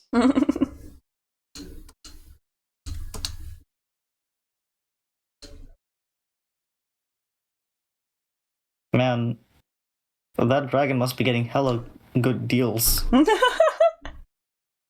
Half off of all cars. Shut your whole face. I'm having trouble with the nose, but I think I got everything else. You'll get there, I believe in you. I have it on my desk by 7. Connor, I think there may be a problem. I don't think the windpipe's supposed to be closed. I believe in you. You're the best we got. Ow. I know I did it for the bit, but slamming my head on the desk may not have been wise. We didn't even hear anything if you did that. Classic.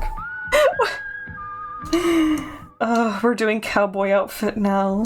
Yeehaw. Yeehaw. Yeehaw.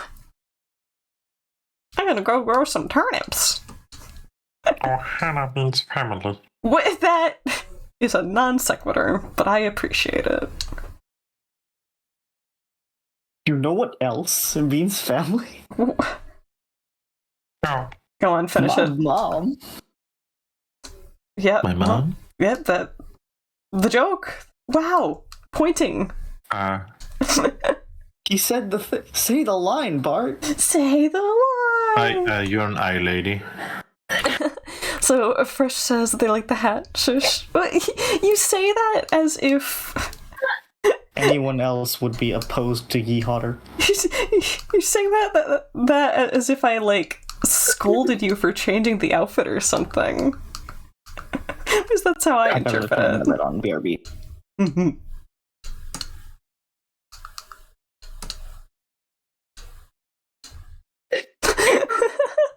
Being shushed in my own stream.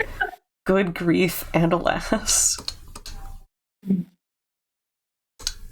I don't want to draw the other wing on this guy. I guess I'll just do it in like dark. It will. In dark. Yes, like I'll just do it full ink. Big depth. Big if real. If you're big, you're huge. If you hard, you hard. Humongous. If you big, you huge. So Connor, are you RGB Shush, or fresh back. CMY? Uh-huh. Are you on team RGB or CMY? I kind of like printer colors better. No one's on Team CMY. It's always CMYK. Bro. Wait, what's the K? Alright, designer. Black. Yeah. Yes, I believe it Because originally stood for. printer colors can't do combine all colors to black. They get gray. I believe the K Yeah. stands for Krypton or something weird. Sure. It does stand Well, for something, and said theoretically you black. can actually a black out of big Y, but there's actually a difference. So whenever you're dealing with 100, just black. Whenever you're making a black that's actually 100% C, 100% Y, okay, it's called rich black. So they are technically two different, but they don't. But they both look black. Yeah, I imagine one has like undertones to it. Correct. Yeah. I mean, if you want to think about it, in a nitpicky capacity, one's black and one's just a very, very, very, very, very, very, very brown. Yeah. I heard Dada busting in with some outrage. No, never. No, Never. Continue, No. I'm curious. No. No, tell me. I was annoyed that the first thing that I said was something that was teachy. No, what? No, Fresh. No, what? Who said that? Not me. I'm muting myself, okay? Apparently Hot Rod thinks that you sound like Raven from Teen Titans right now, Fresh. Hold on, I can make that happen. Ronald? As in Mr. President? I read Mr. typo. President. I read Typonese. I'm semi-fluent in it. No, we need Ronald Reagan in Teen Titans just to show up, only to get, like, told by everyone to shut up. No, and he needs to get lasered to death in the first 5 seconds, and they just hard cut to his, like, actual photographed grave. And then we can pose in front of it. Or use it as the gender-neutral bathroom that it is. Womp womp. Right, It's that's amazing what it how is. so much of America is the fault of Reagan. Yeah, Reaganomics really screwed us. If I could... Nazareth Metrions in those. Oh, heck yeah. If we could There's bring that people back from the dead, I'd vote that we bring Reagan back to kill him. Again. I might be an odd duck in this one, but I would vote for Roosevelt because literally, like most liberals like Roosevelt, and every conservative loves Roosevelt. Yeah, So no one would Until- have anything to say. I generally The like problem Roosevelt.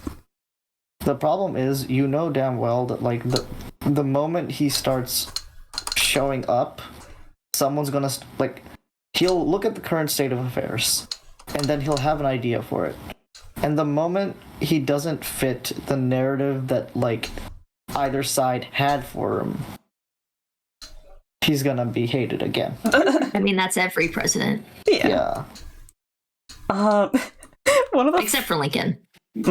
Oh, I'm pretty sure I'm pretty sure a good number of the country still hate him. One of the funny pieces of, like, Roosevelt lore that I really like is that he was apparently 100% convinced that woolly mammoths still existed and were alive during his time. That they were just really rare and out there somewhere. And wouldn't you know it, they do now. I mean, it's in meatball form, but still. What does that mean, Noah? Somebody managed to find, like, viable woolly mammoth cells, or culture viable woolly mammoth cells, and create a meatball of woolly mammoth. It's not quite the same, but okay. But, like, if you can create a meatball of something, it's the first step to making a real... I'm gonna make a meatball of you. Well, I'm already in existence, so that's a lot easier. Yeah. You can just... You can have my appendix. Think of how many meatballs you could be. Meatballs. Don't let your dreams be dreams. So Hot Rod in chat says, now they can die happily. You're welcome, Hot Rod. Glad I can help. Are you ill? No. Oh. So this is relaxed, fresh voice. Ah. Incredibly valid. Yeah, I can go from this to this pretty easily. It's just really how much air I put in stuff. Incredibly valid. Yep. You are correct, though. This is what I sound like when I'm sick. Ah. When you're just Almost as if- chilling. Yeah. A little higher than chillin', I suppose, because she'd be cold. I am gotta- cold. I'm very cold. Lukewarm. Oh, did your heater get fixed or whatever? If you're cold, No, they tried to fix it this morning, and then they fixed it wrong, and then they told me to leave it on, and it caused my fan to get burned up, and now they have to replace the entire box. Wow, great advice. Yeah, and they only charged me $340 for it. Wait, why are they charging you money for something they didn't complete? And then broke. Because technically they completed the thing that they were hired to do. And then broke more of your things. Great. I would get upset about that. Remember, kids. I am enjoying the small. Sorry, I'm enjoying the small fact that it's not my money. Yeah, that's fair. Okay. That is incredibly But yes, remember, kids. If you're cold, she's cold. Light the Yule goat on fire. fair. Light the goat on It's a fire. very important. Light the goat on fire. No mention of the Yule part, just goat. Yeah. You know of what I speak, yes? No idea. Okay, so No, I want it to be you talk ambiguous. in. there's this Easter. Okay, I don't know if I should tell you Dada and defy Connor, or defy Connor and tell you Dada. Is this something bad? Nah, it's not something bad. It's just something funny. You know what, Connor? Sorry. Real quick, Hot Rod Fresh is not sick. Sorry if my question confused you. Okay, Just sick Yep, of all I'm these fine. questions. Damn it. go on. I'm just You'll go. hanging out in a nice low register. But to answer your question, Dada, the Yule goat is a thing they do in. Let me refresh my memory. He said, Googling. You've probably seen pictures of the Yule goat. It has been on Tumblr.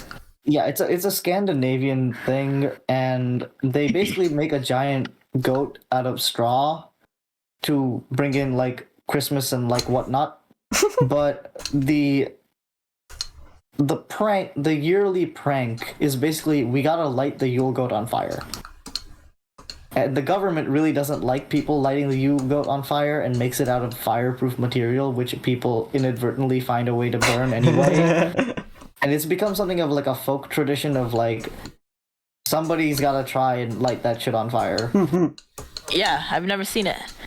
You act like I be on Tumblr like that. I mean, I'd be on Tumblr like that. I know. And I assume like on a scale of getting news information and not getting news information, Tumblr tends to lean, in my case, more in the not getting news direction. So I assume that if I know it, everybody has already known it for. It's been known. I just drive by Tumblr. Okay, I don't just spend. Well, yeah, but you're on. Are you on the Twitter or the TikToks or the Instagrams? Blue Sky. Before there was Blue Sky, because the Yule goat is kind of been around for a while. I don't know what the Yule goat is. I guess that's what this entire conversation was on. Yes, I'm convinced that you've seen it and you just don't remember it. Well, if I've seen it, wouldn't I remember? no. That is a big. There's a fallacy in your logic. Do you remember what you ate when you were 5? Yes. Still have it now. Isn't that? The adults are Okay. talking. What was your lunch on December 5th, 1997? No, okay, we get the point. Okay, we get it, Noah. We get it. Okay. I do not recall seeing the Yule goat. I mean that is very like specific dates. I would probably do like a slightly more generalized one. Like, what was your dad's favorite shirt color when you were in middle school? Oh, that's easy. He wasn't I around. didn't have a dad. Yeah. I was using it as an example. Goodness. Sorry. Anyway, funny Scandinavian goat gets burned a lot. Thus the joke of if you're cold, she's cold, light her on fire. Okay. You know what? Frophage would be all for the Yule goat. Yeah. Your favorite holiday. Burning by burning, they say, right? Who do you think's the one that started the tradition? You did? You started the tradition? It was me, Barry. No, it was the Furrophage. Okay. Furphage. They leapt out of Connor's subconscious. And she went to Scandinavia, got a torch, lit the thing on fire, and left. Doom. Hot Rod. Is that what you think my brain looks like? A monkey clapping cymbals together? Because you're right. Oh yeah. There's two monkeys. Are the monkeys roommates? They're lesbians. No, they were Roommates. No, in Dada's soul, there are two wolves. One is Moon, the other is dramatically traveling around a castle, whining about why her fur isn't as glossy as she'd like it to be. It's kind of cute. Making a face, I take. That's the dramatic wolf going. Real. You don't know my life. Oh. I mean, I guess I could change it to being one of the nobles on Downtown Abbey. Are we just gonna keep moving the status quo until Donna agrees with it? Well, no, see, that way it's dramatic, but it's less of it's less prissy dramatic, more down to earth dramatic. Oh, okay. I'm down to earth. I mean, I wouldn't describe you as a diva who gets all of her name brands and spends an hour on her makeup. No. That's true. What? That totally sounds like Dota. Definitely not. That's called Donna. Do you own any overalls? I mean, when I was a child, I did. Darn. Why do you ask? Just feels right. You should consider getting some overalls. Why do I need overalls? What are you trying to put me into? I find that overalls are very. Overall, it would fit. I mean, it's obvious what Connor's trying to get you into. They're trying to get you in overalls. That is not what I meant. Why do I need to be in overalls, Doodle? I think overalls are a great look for butches. No. not- You know what? Dada's right. You shouldn't put her in overalls. You should put her in waders. Ooh. Waiters? Yeah. For like walking through deep water. Yeah. Because I'm always in deep water. No. Because every time you get in a game that there's fishing, you do nothing else. That is true. I do love to fish in the game. So waders. But also, I am not Butch. I am not Butch. What would you like to be referred to as? Totally. How would you refer to yourself, for my clarification? I'm just Dada. Any other? You're just. I mean, I guess I'm mask presenting at this point in my life. Yeah, but I'm not Butch. I don't have the swagger. I don't have the swagger. You can be You a can work Rizless on it. butch.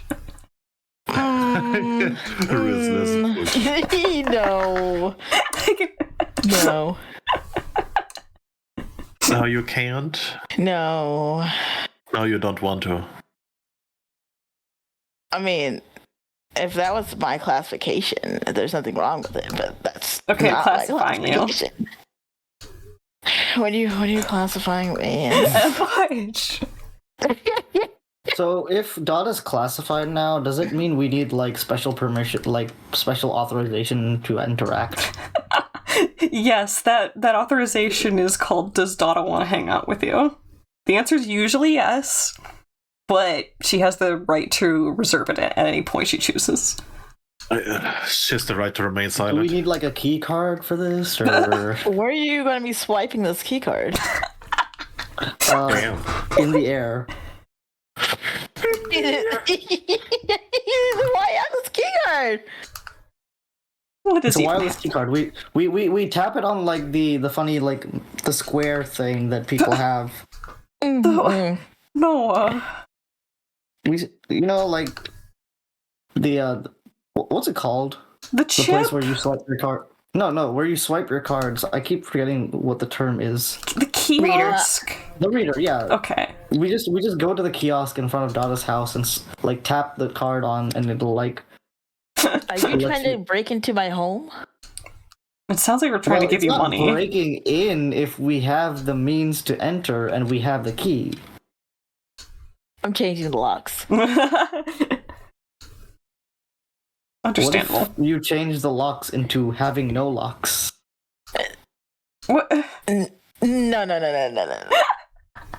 I tried that before. People just go into your car and take things from you. What? Don't do that. The What do trick you is mean to you know? put your car into a state of like quantum.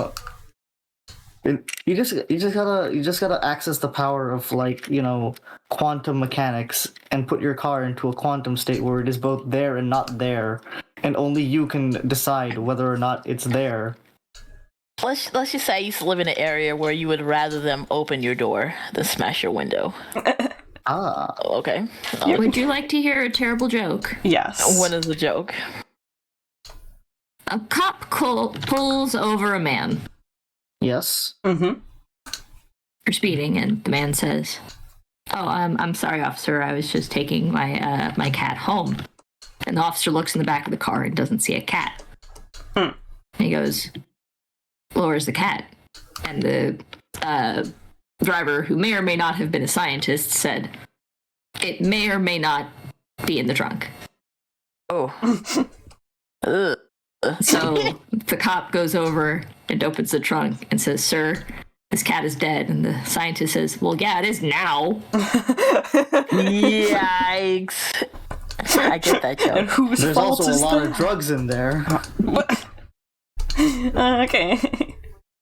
I think That we is just a changed the Futurama parameters of the joke. We did. Yeah, that's a Futurama bit. There was a bit where Fry tries to be a cop for like an episode, and he ends up getting partnered with a robot cop who meets a scientist, and he's like, "What's in the box, man?" A cat and a cesium atom. Like, is the cat dead or alive? Dead or alive? Like, we don't know. It's in a superposition until you open the box and find out. And then the cop looks into the box. It's like, there's also a lot of drugs in there. Yeah, that sounds about right. Did you guys hear about the restaurant on the moon? Terrible atmosphere. No. Wait, what? What was the joke? Great view, terrible atmosphere. Ah. But did you hear about the gorilla that escaped from the zoo? No? That's because it's a very quiet gorilla. Mm. I feel like the setup for that one could have been cleverer. I am not known for being clever in my setup, but I am pretty good with the execution.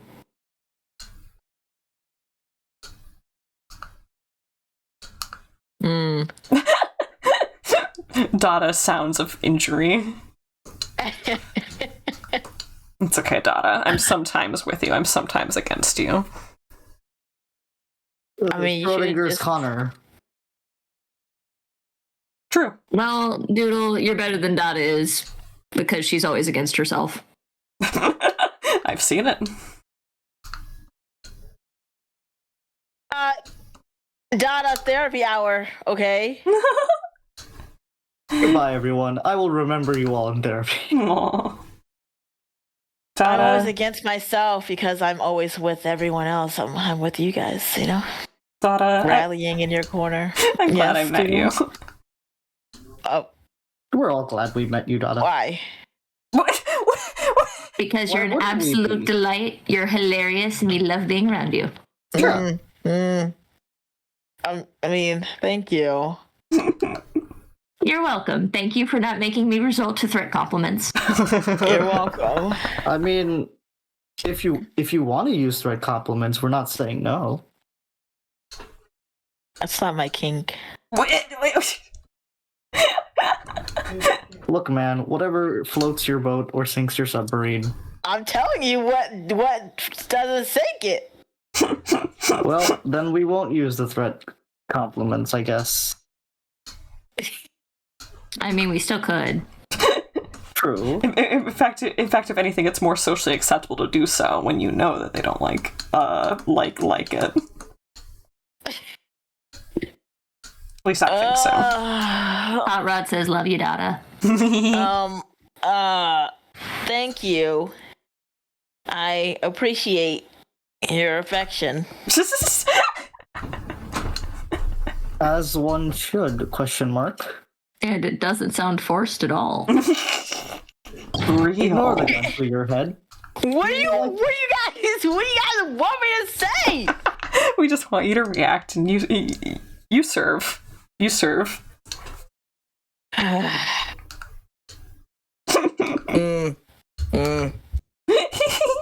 Donna, there's one thing that you just need to master properly, and that's that flat gaze with the. The 1,000-yard stare. fresh. Well, no, because like you make noises and you make a face of disappointment, but it's not an intimidating face of disappointment, which is fine. We love you for it. Oh, thank you for letting me know. I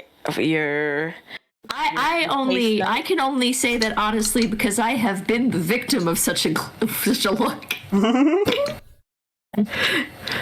The person that did it to me was very good at it. I'm not good at intimidating people. Okay. That's okay. Most people don't put their skill into that particular stat. Well, I'm gonna work on it. I'm intimidating you right now. The trick is to just smile very menacingly. Well, no, that doesn't work though because we're in a voice chat. True. Then just laugh. I can verify that method has worked. I have used it on occasion. Just be like, good joke, guys. Was it? And then stay silent for an unnerving amount of time. Yeah, it's a subtle art. Like, oh, well, good job. You just find a way to use soundboards and just put the yippee. Oh no, there's no soundboards in here. That's what I mean. What do you mean? That's what you mean. Find one outside of it and then just put it close to the mic and then. No, just do the thing that you obviously cannot do. What? Okay. Perform action that is impossible. Sure. Nice. Yeah. Treble.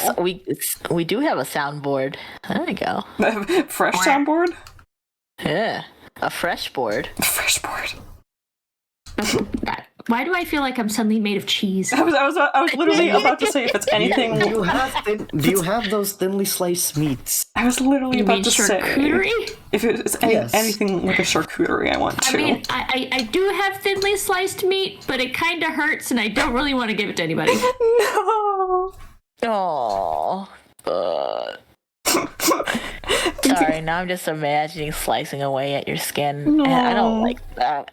I don't think that would taste good. I think I'm thinking of the Three Mouseketeers. There's a scene where Mickey's dejectedly cutting a piece of bread so thin you can see through it. Oh, yeah. One of the things that I used to like doing is I have a pretty okay kid voice, so I would really like saying unnerving things in that kid voice. It's a great pastime. I have never been born. I have been here before the beginning, and I shall remain after the end. Is that No, nothing is unmalicious as that. Oh, it's just unmalicious. It only gets worse from here. Yeah. Well, so an example would be, Did you know that the human intestine is several hundred feet long? I could love you for a while. I could what for a while? Love you for miles. Did you know that if you removed said intestine, I would die? Yep. Or there's also a really good dieting plan, completely unrelated. Did you know that the human head weighs 10 pounds? Not when I'm done with it.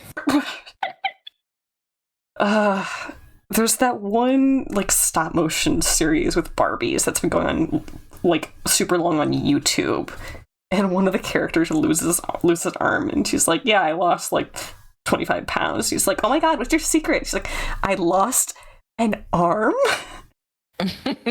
Man, I'm down to diet, but I don't want it costing an arm and a leg. That's a bit too rich for my blood. If you guys were to combine your skills, you guys could be good at standing comedy. What if we wanted to play sitcom instead? Oh, Alyssa knows the name of the series. It's Most Popular Girls in School. I should give it a proper watch sometime. At the same time, this also feels like a Class of '09 thing, and every time I see Class of '09 stuff, I'm like, what is this Class of '09? And then I remember what it is, and I'm like, never mind, I don't want this. This is Mean Girls, but like worse. Class of '09 was cool for a hot second until everyone realized that the guy who made it is like a super freak, and that his self-insert is like the nerd boy who's like really, really questionable. Oh, okay. I was like, feel like freaking a good way? Or... I feel like everything in Class of '09 is super, super questionable, especially when like... It's...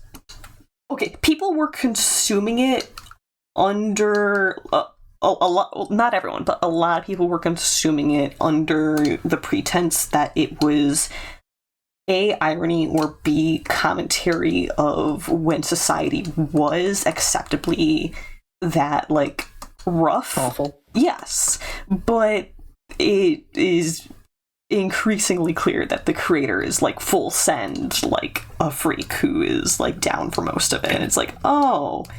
Okay, well, maybe death of the author should happen more, and we should shun this guy from the community.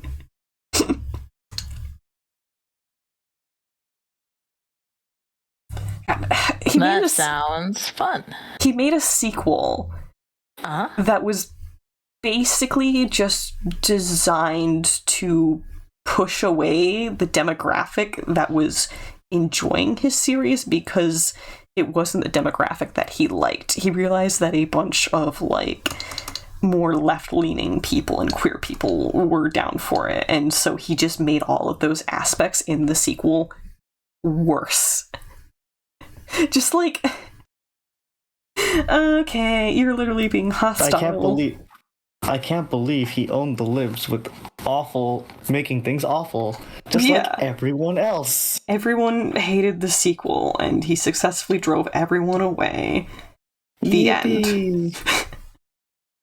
It was so ugly that everyone died. The end. Real. So Wong is in my chat saying con. Wong. Wong.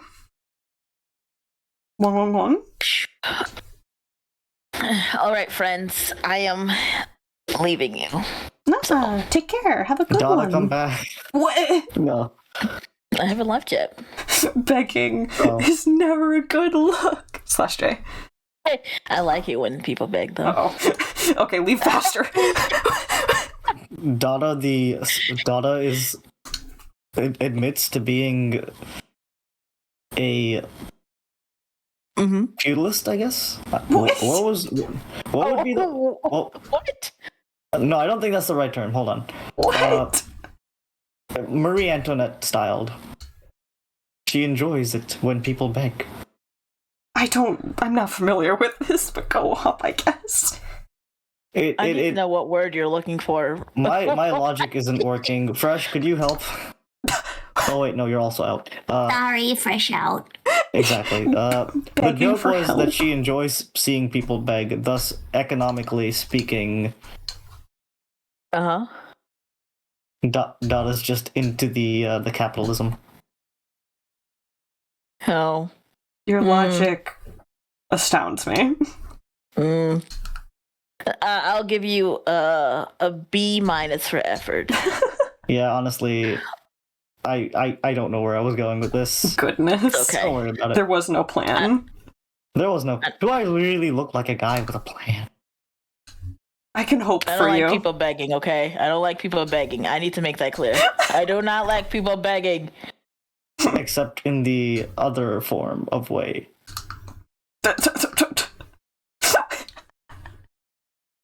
Not financially, but in other capacity. We can let this breeze just blow through, my dude.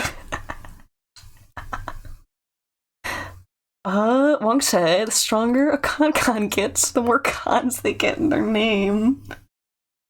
Wong, I don't know if you were here for when I played,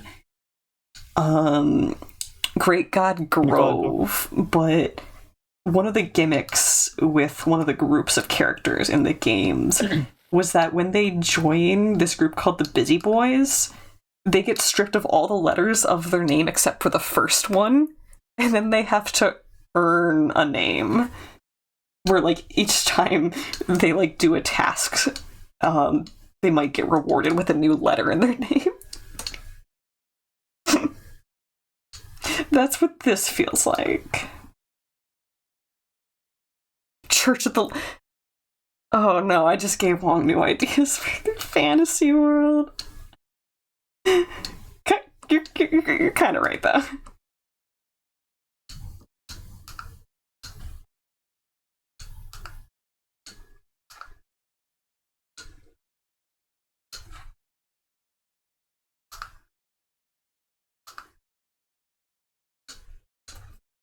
I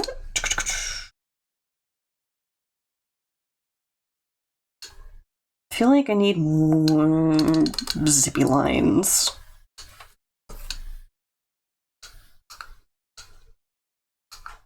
Zoop. Zip.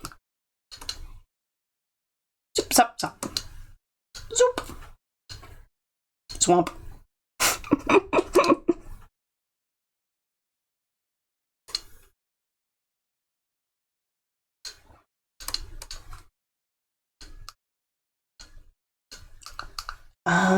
Working with a tight area, but I do still need, like, an impact circle.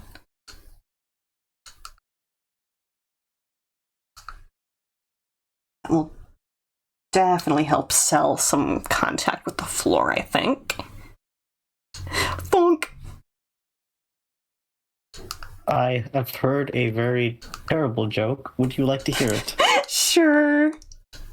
It is terrible in the sense of the context. Okay. But if an orphan takes a selfie,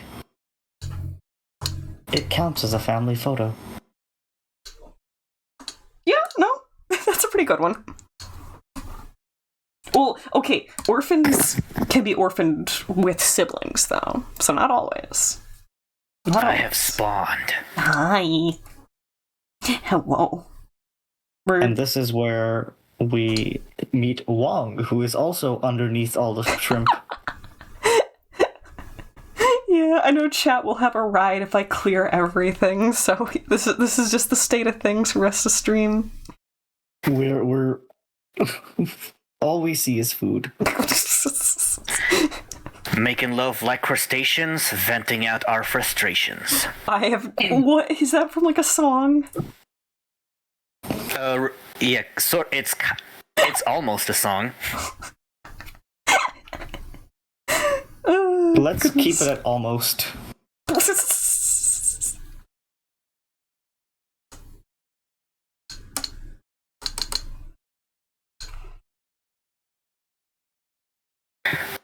But in order to get an additional Connor noise, I will just keep it at that and offer no further context. Eep. You did Connor noises, you say, I got you, fam. You did so much With more of a power. crunchier sound. With the power vested in me, by all of these clams, I give you this otter sound. Big success. Wait, wouldn't it be by the power ingested by me? Well, no, because By all these clams? power vested in me. Not invested. No. I said ingested with a J. Yeah. I knew you said ingested. I knew it. Well, Actually, it's a G. I'm totally good at spelling, don't mind me. why would it be power ingested? Because I'd eat the clams? Yes. But I'm feeding the clams to the great machine that turns them into channel points. The alternative makes it sound like they're like a Mario super mushroom. Boo boo boo boo. Wrong game. Fake gamer. With the Or sorry, power of that's. Yeah, that's the Zelda noise. Fake gamer. All right, I you know what? Actually, I'm gonna lay this to rest real quick. I have never fully played a Mario game. I have played a couple. I did not own any sort of console game until I was in high school, and it was a Game Boy Color. And then the next thing I owned was I was in college, and it was an NES. Fresh, I am going to send you a download link for Mario 64. No, thank you. Politely declined. At the beginning, it was because I didn't have it. Now it's by choice. The last Zelda game I played was the original NSES version. Yeah, I played a couple of Zelda games. I played the Oracle of Seasons and Ages, and then I played. Oh, what was it? It wasn't Link's Awakening, but it was one of the earlier ones. I managed to soft lock my way from not getting to the end, though, so that was fun. Oh. And then I also played the one with the boat. I don't know which one that is, actually. Phantom Hourglass. Okay. Or at least, was that the fan, or was that the train one? I get them mixed up. Anyway, but I did not play Twilight Princess. I didn't play Majora's Mask. There's a lot of Zelda games that I didn't play. Oh wait, I just realized. Anybody still in chat? Can you type a exclamation point eep? Let's find out what that does. But the one game that I did play that I was able to mostly keep up with until after I graduated was I really liked Kirby. Yeah, Kirby's good.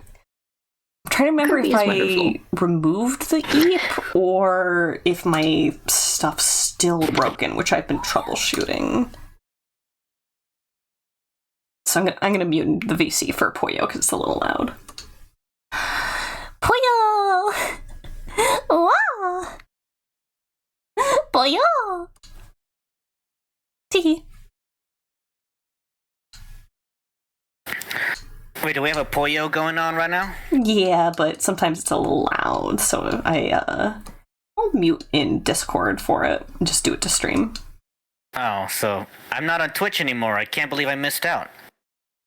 To be fair, to keep this chat on so as not to... Oh, never mind, we're good. It's just for Yay. you. Just for you.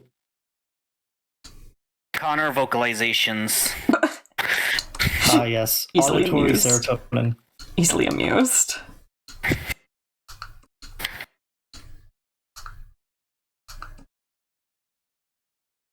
This will be important for scientific documentation. Wong's keeping a journal on me. No, I'm literally keeping a dream journal on your DMs, though. Well, yeah, but okay, is it different if it's like a zoological journal on like potential vocalizations that Connor does?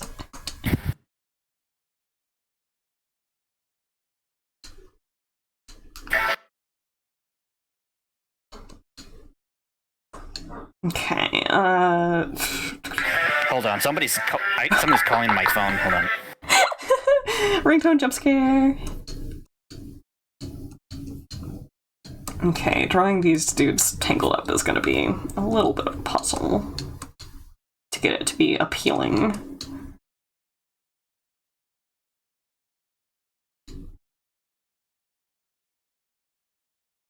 You should also probably take stream break. I'm hungry. I'm gonna go eat a yogurt. Yeah, we're gonna have a yogurt snack. Yogurt, eh? Yeah, a yogurt. Nice. Nice.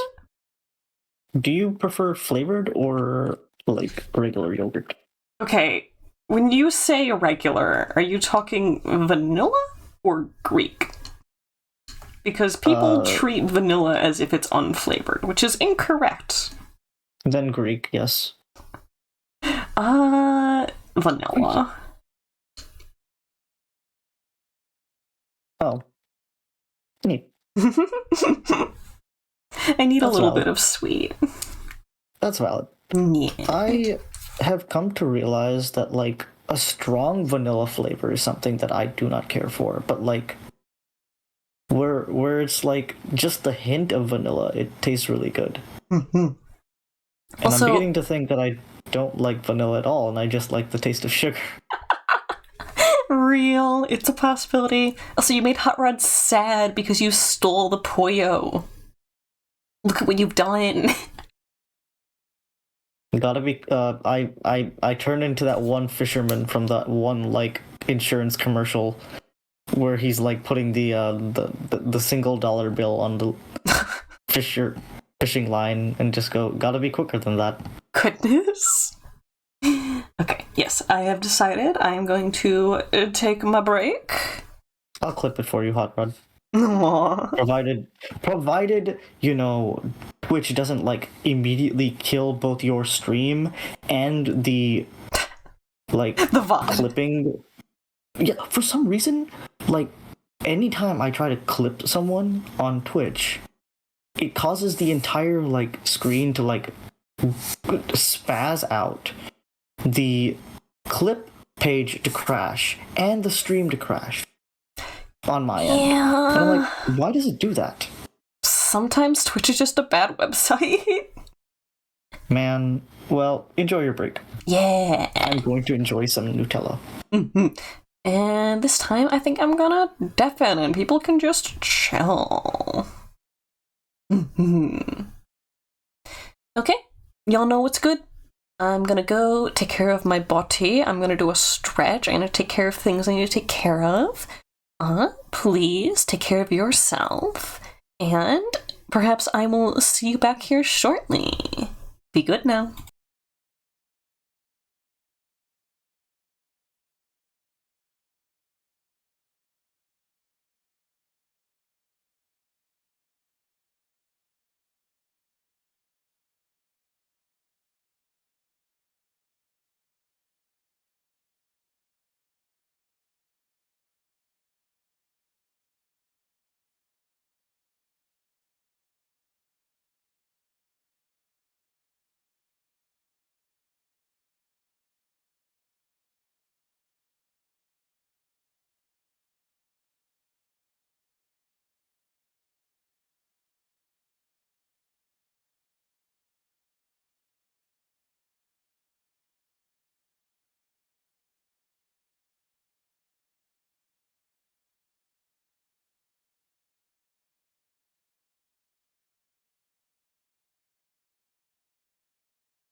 I'm back.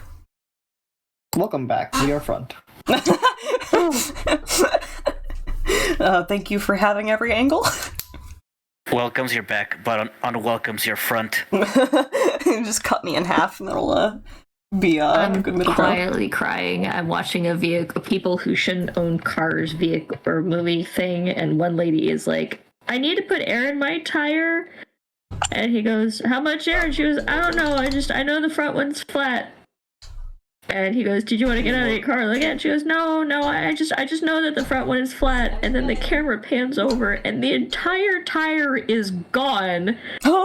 And she has been driving on her hubcap. That's not what a flat is.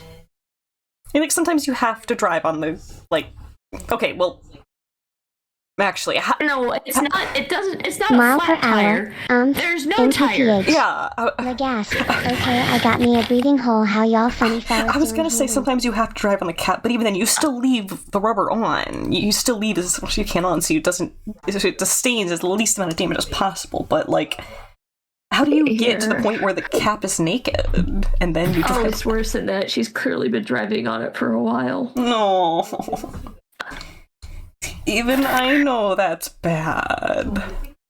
There is trouble in the horizon. There is no horizon. Yeah, that'd be concerning. I think climate scientists would have some something to say about that. Is it because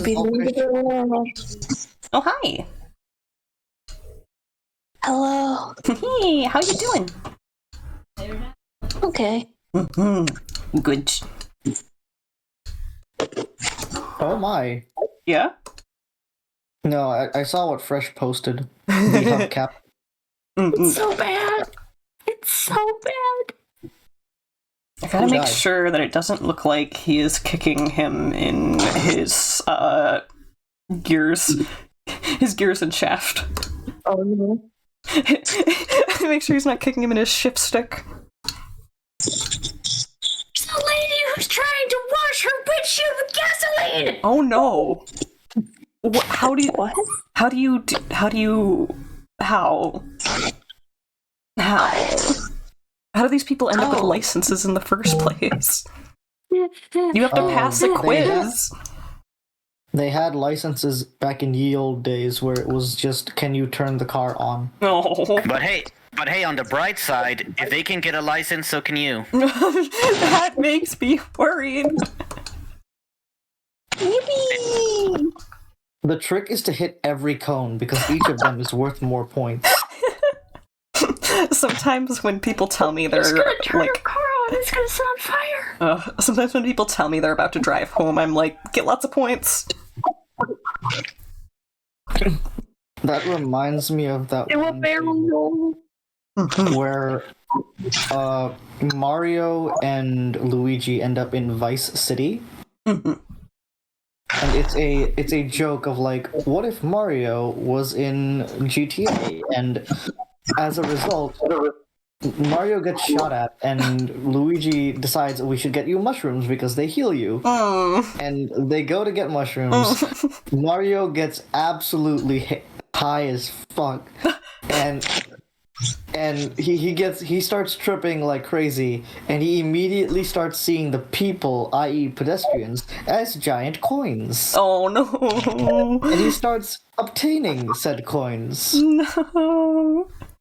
And in the end, the cops surround Mario and Luigi, and Mario tries to get help by claiming that they're just plumbers, but when he pulls out the wrench, the cops gun him down. To which Mario pulls out a machine gun and just starts gunning down the cops until he too is gunned down. Which begs the question, where did Mario get the machine gun? It's a robot chicken skit. It's supposed to be edgy. Yeah, sounds about right. Oh, okay. I was And saying, then- like, this sounds like every other Mario, like, animation from the early 2000s. Yeah. And then the video ends with Yoshi going to Raccoon City and getting devoured by zombies. Raccoon City's from Resident Evil, in case anyone doesn't know. Oh, thank you. Which is not... Honestly, yeah, honestly disappointing. They should have more raccoons. Well, I mean, if you consider that the people are zombified and eating trash and eating each other, they are the raccoons. Also, hi, Spence. I don't know.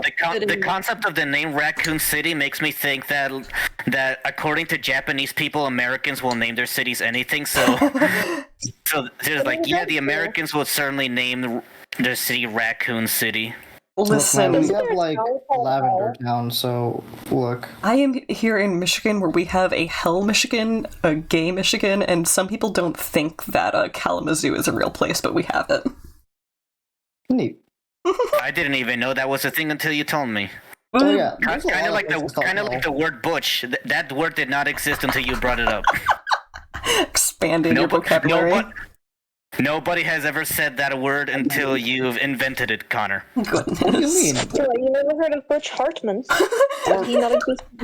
I mean, I know the word. I know butch, but like the context that Connor uses butch did not exist prior. I made you level up.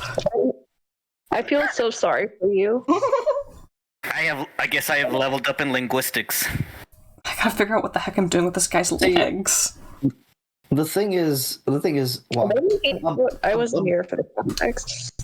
A butch lesbian is one that specifically dresses up like that one character from Team Rocket. That is why they're called that. Which one? They're both fruity. Butch Cassidy. Yeah, Butch and Cassidy from Team Rocket. Oh, you're right. You're right. I love the fact that in the English dub, the Team Rocket members are just named after horrible murderers. Like Butch Cassidy and Jesse James. I didn't... I probably read that somewhere, but I just forgot. They're just like actual criminals. But everyone knows that James and Jesse are the superior.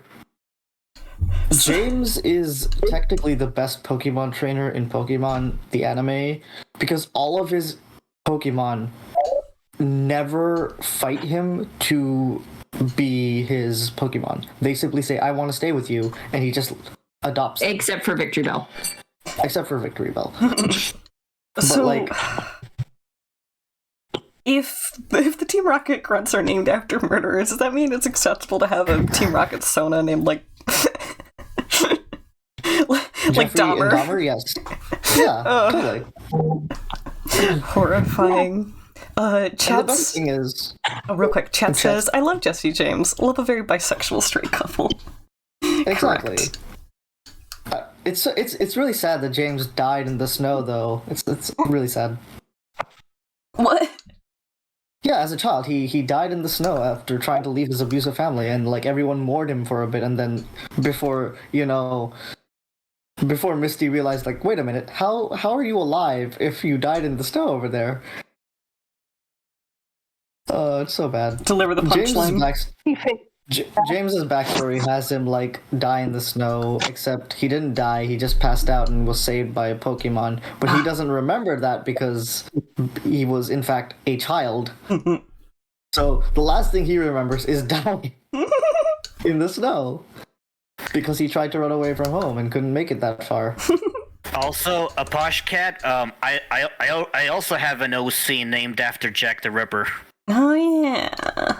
Oh yeah, the Japanese love Jack the Ripper. There's so many Jack the Rippers in anime. True. No, but my OC is a kaiju for Pacific Rim called a Ripper Jack because he showed up in London. That's awesome. Look, unless he's out here turning people into widows, I wait, that's not what he did. Jack the Ripper did something else. I don't remember, but I'll figure it out. Goodness. He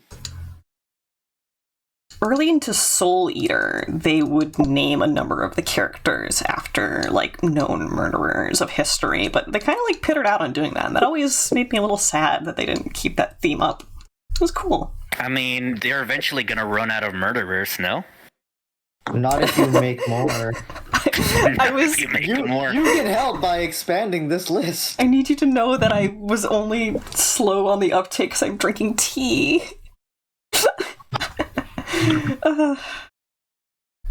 Whose tea are you drinking? Whose? Yeah, everybody's got some tea to discuss. Whose tea are you drinking? Meyer. Neat. No, I had whiskey an hour ago. Kaiju's showing up every other Thursday is a Japanese thing. Which is why I'm a little bit more talkative than usual. Good mood. Connor, yay! Oh, Sazura! Hi! Boop. Sarspacks? Oh, Azura. Yeah. Hope I'm doing Stars well. was here before. I hope you're having a great day. Come here. So Sarspacks, tell Possum I said hi. Wait, is Stars here? Oh, they're here. I'm just muted. Yeah, Yeah. A serial no micer, but we respect it. They're just queuing up until the last second of the stream. Aposh. All of the things they say will hit us at once. Oh my god. Aposh says, I wonder which fictional real-life city has been destroyed in fiction the most. Probably Japan. New York. Either New York or Tokyo. Or London. Yeah. Yeah. No, Japan is not a city. It's a big favorite to destroy. What do you mean? We're talking about Japan City, Japan. I am going to suplex you. The very real it's Tokyo, city Japan. that totally exists. Tokyo. Wait, hold on. I need to check something. To see if there's a Japan city anywhere, so that you can be right. No, I'm not right. Oh god, this reminds me of that what they did for that terrible Halo TV show adaptation, where they were portraying the fall of Reach, and the city that they took place in was Reach City. Wow. Look, man, that's like going to Earth and invading Earth City. Big brain moment. Look, man, it'd be that way sometimes. Colony planets just have that weird thing. They're just colony planets are just countries but bigger.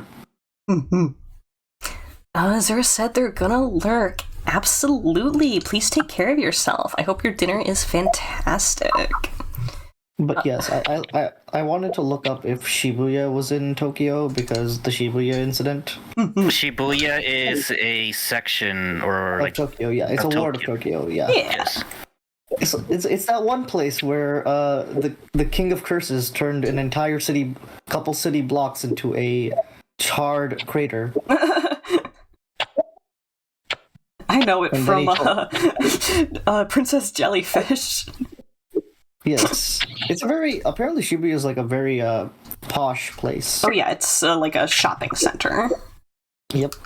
Like the shopping center, I believe. It's also a place. I've been to Shibuya, so I can't confirm. Heck yeah.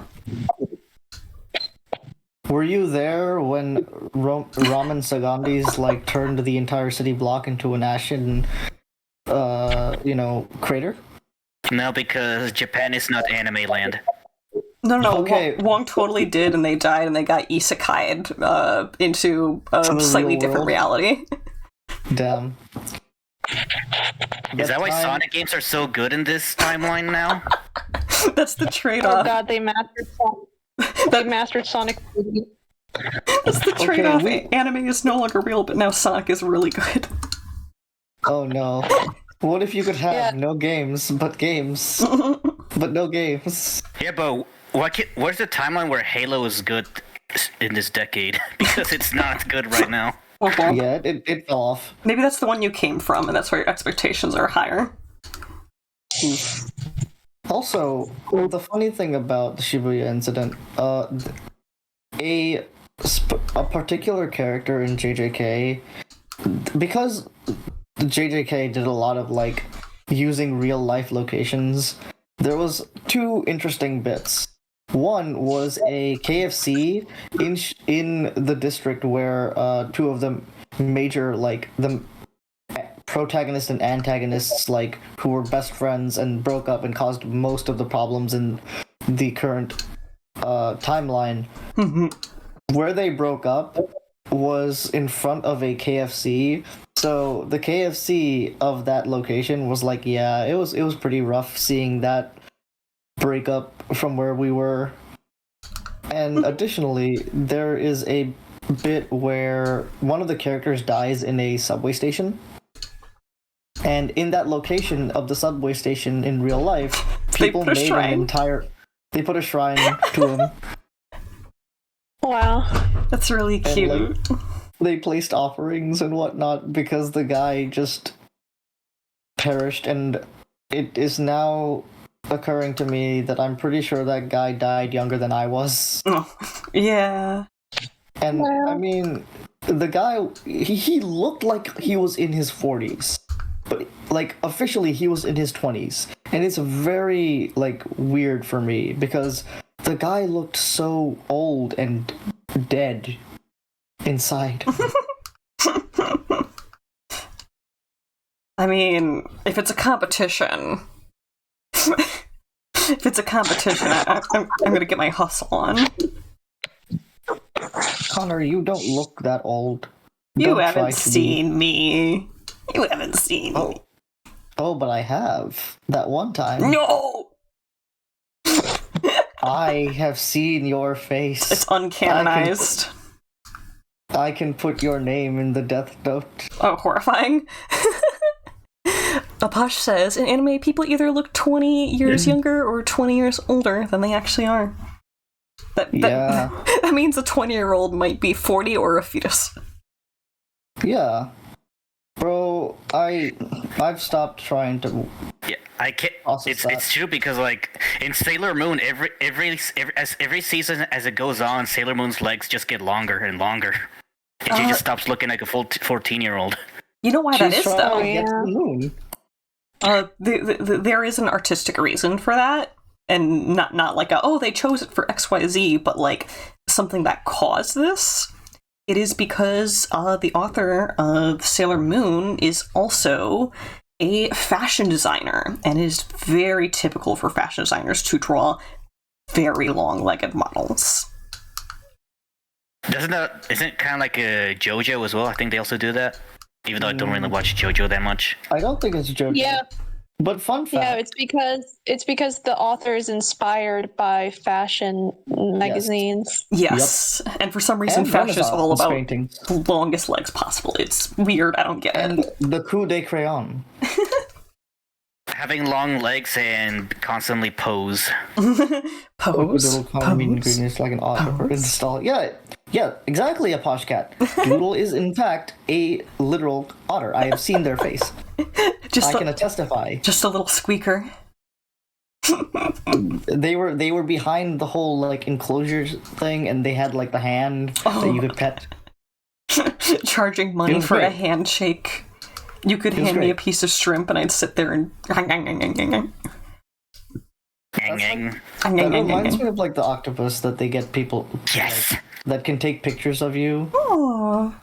There's an aquarium where they have an octopus that takes pictures of people, and there's also an aquarium where the octopus figured out the guard schedule so he could sneak out and eat the fish. Oh, I need that octopus to put me in his cringe compilation. Become so long should she trip her torso would land in a completely separate postal code hue. That reminds me of a very similar story of the honey badger who kept escaping his exhibit. And every time he escaped, he would break into the lion's enclosure just to fight them. Whoa, that is so ballsy. Yeah, he just escapes his cage to jump into another cage just to start beef with the lions. Do you think it's like a friendly thing where they're just like beefing for the sake of beefing, or is it a grudge? It's a honey badger. That's all you need to know. I mean, honey badgers do not know what hubris is. That doesn't like narrow it down. There's one. Honey badgers do not know what hubris is. They have never learned once in their lives, collectively as a species. Oh great! I when I made the octopus thing, I forgot what I was going to say before the octopus. Oh, right. Now I remember now, because I saw the Sailor Moon. Mm-hmm.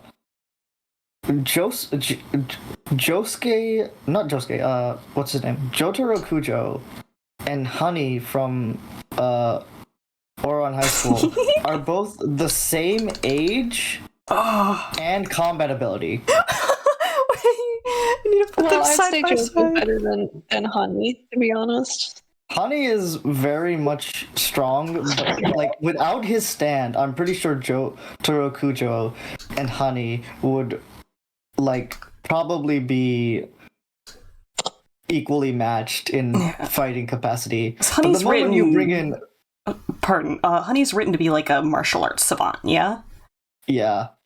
And also so strong that he will literally beat his brother half to death for a cookie. Real. My favorite Honey moment was when he, like, that one out of character moment where he just went dead, brutally silent when Tamaki's mom showed up. He's just like, I do not like that woman. In that moment, I was like, you know what would be great if that old lady just give him a reason, please. I want to see the tiny little adorable boy beat that old lady to death. Violence. I want him to use every iota of his martial arts capacity to just brutally eviscerate that woman. Spencer says, European honey badgers look polite. American honey badgers look ready to pick a fight. And African honey badgers have no fear of God or lions. Oh no, honey badgers are the African ones exclusively. All the other ones are just badgers. Gotcha, okay. What if we gave them a picnic basket and left them alone? I think they'd like that. Would they? I feel like they'd be like, nah, bro, we need to square up to somebody. They just want the drama of the fight. We're just here for the love of the game. I mean, there's even evidence that the honey badgers also, like...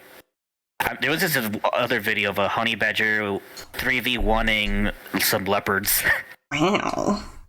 And then the honey badger actually made it out alive. From one of the African nature sightings videos. Shout out to dolphins for being another animal that knows the concept of puff puff pass. I am scared of dolphins. As you should be. Dolphins are crazy. Dolphins are morally upsetting. They are true neutral. I don't know. What about your buddy from Endless Ocean, Danger the Dolphin? That's why do you think I named him Danger? Look, here comes Danger. Exactly. Also, I did this whole panel this far with the wrong pen size. Oh. Is that a problem? Yes, it looks weird. Oh, wait, you mean panel 3? Look at them. Panel... Okay, you mean panel 1, 2, 3, 4, right? Yes. I can't leave it like this. Well, you know what they say, Connor. Perfection is the enemy of progress. I'm going to become the enemy of your shins. Well, nobody says that. I say that, so... They also say, oof. Yeah, I think I can get away with it if I just line the silhouette over and leave the interior the same. I think it'll be good enough. Be fine, he says, making it worse. No, I'm just kidding. Yawning. It'll be fine. It'll be fine. It's fine, he says, yawning as he speaks. Yes. Normally, I have my classic Noah moment of losing consciousness at the moment, but I've been doing pretty good for today. Man, I'm taking a nap directly after this. See, most of my naps are involuntary. Oh, I never fall asleep on accident. I think it's only happened once, maybe twice. Oh, it's snack spams time. Oh goodness! Again? Apparently, I mean, again. Not a problem, but prepare the assault. No, I already cleaned the screen a little bit once just so people could actually see what I'm doing.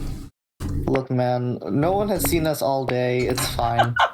The economy. We have no stake in this. The economy in here. Oh no. Oh no. Remember me. Oh no, remember me. Spencer, what do you mean? They're talking about little TTS Buddy. We haven't seen TTS Buddy either. Oh, TTS Buddy is fine. TTS Buddies. They're an otter. They're enjoying this. not according to the TTS lore. According to the TTS lore, they suffer far more by my hand than they do by this. Down here, the TTS lore is what I make it. Oh, yeah. Okay, Sentinel. Mix Sentinel. Did you say Mix Sentinel? Yes, the one who stole your McDonald's Happy Meal toy before the cashier received it. I'm gonna explode you with my brain. Typical Avatar The Last Airbender reference. You know who else explodes brains with their brains? Yeah. Professor X. True. I miss Professor X. I wonder what a list of every known death that takes place in Avatar would look like. There's the entirety of the Air Nation. Oh, yeah. You're right. I was about to argue that's not on screen, but that's not a parameter that I said, so objectively, yes. So there's the entirety of the Air Nation, but then there's also Avatar 1, Avatar Roku, Avatar Kyoshi, Avatar, all the other avatars. I guess every person who we know is an ancestor, someone counts as someone who's died. Yep. Every single avatar. Then we have, technically, Captain Choi, the man, the myth, the legend, who will capture the Avatar in the spirit realm after he gets yoinked away by a giant fish. Oh yeah, the moon. The moon. The moon is a casualty. Yeah. Technically. The moon spirit. They always forget the moon. I can't believe Admiral Zhao did what Eggman could not. Did he piss on the moon too? No, he straight up burned the moon to death. You can't pee on the moon if it's an underage girl. It's not allowed. Oh god. Okay, so I don't know what to tell you. I'm right. Actually, I don't know her age specifically in like numerical format. Either way, it's morally upsetting. It'd be if she was over 18 though, wouldn't her relationship with Sokka be a problem then? I don't remember what age Sokka was at. I feel like he was like maybe 15, right? Yeah, because Aang is like 12. Right, and they are like a bit older than Aang. Oh yeah, Aang is also a casualty. Oh, shut it. You're right, I guess. And Sokka. Well, okay, this is if we're expanding into Korra. Okay. I mean, if we're expanding into Korra, I can't say that they're casualties, if only because I'm pretty certain in the lore they died of. Yeah. Except Well, Sokka. Sokka was not old age. Wait, not Zahir. What's his name? Amon and his brother Noatak? Or was Amon Noatak and his brother was Tarlok? I don't remember them. Both of them went kaboom, so it really doesn't matter. How come I can't find anybody to lead in a full server? Aposh says if the Avatar moon is the same as the Earth moon, that would make her about 4.5 billion years old. That would be the moon's spirit, and then it was replaced by a new spirit who started off as a human. So I guess that begs the question Sokka's girlfriend turned into the moon. I guess that begs the question of if she adopted the moon's like mental age, like if she spiritually became the moon in history as well. I think it's complicated. She just becomes the physical object. No, not quite, but okay. I can't believe that Sokka's arc is still objectified. Oh no. Oh no. Get out of here. Good grief. That's terrible. I just like the part where Zhao ended up getting eaten by the fish. Oh. Or, I like karate fish. chopped by the fish. Comeuppance. Hubris, one of my favorite genres. Muppets hubris? I too like hubris. Connor, you have not Star Wars that much, correct? No, I have not. I still have to like find the time to sit you down for the Clone Wars because I need more people to watch the Clone Wars because The TV show or the TV show, yes, and the movie, but like the movie is basically like a big episode. like a pilot episode. Yeah, it's really just a pilot episode, so it's fine. Okay, you need to sell me on this franchise or else I will never touch it. Jar Jar kills a man. There's a guy named Darth Maul returns, and his brothers are named Feral and Savage Oppress. What? Yeah. You know, Star Wars had always had like very blatantly evil names True. for their villains. True. And then there's a guy named Pablo. So there's like Grief Karga, who is a human, but that's not Clone Wars. That's a completely different Star Wars property. There's like Star Wars always has like the weird name. Like there will be a guy named Scrunglow. There will be a guy named Evil Murder Man, and then there will be a guy named Greg. There's Glupshido. Glupshido, yes. Look, the band that plays in the Mos Eisley Cantina play a music called Jizz. Yeah. The music genre is called Jizz. Yeah, I've heard that before. And the musicians are Jizz Whalers. Ugh, why do they have to call it that? Good grief and alas. There is a point where General Grievous gets shot up by a bunch of kids. Okay. Good for them. Good for them, kids. Didn't he? He also shot a kid, didn't he? He didn't shoot a kid. Wait, what? Have you ever seen a General Grievous animated? No, I don't think so. Dude, he's so cool. General Grievous is so cool. Is he the one that has like forearms? Yeah, he's. I only associate him with Lego. The thing about General Grievous is he is usually very threatening when not fighting General Kenobi. And then General Kenobi shows up and he's like, hey man, I gotta go. And then he turns into a crab and runs away. And the funny thing about the Clone Wars is they have to ensure that because the continuity states that in Episode 3 is the first time Anakin Skywalker and General Grievous meet each other. Okay, yeah. So, in the entirety of the Clone Wars, Anakin Skywalker never once sees General Grievous. Which is really funny, considering there is an episode where both General Grievous and Anakin Skywalker both get captured and traded in a prisoner exchange. For each other? For each other. That's hilarious.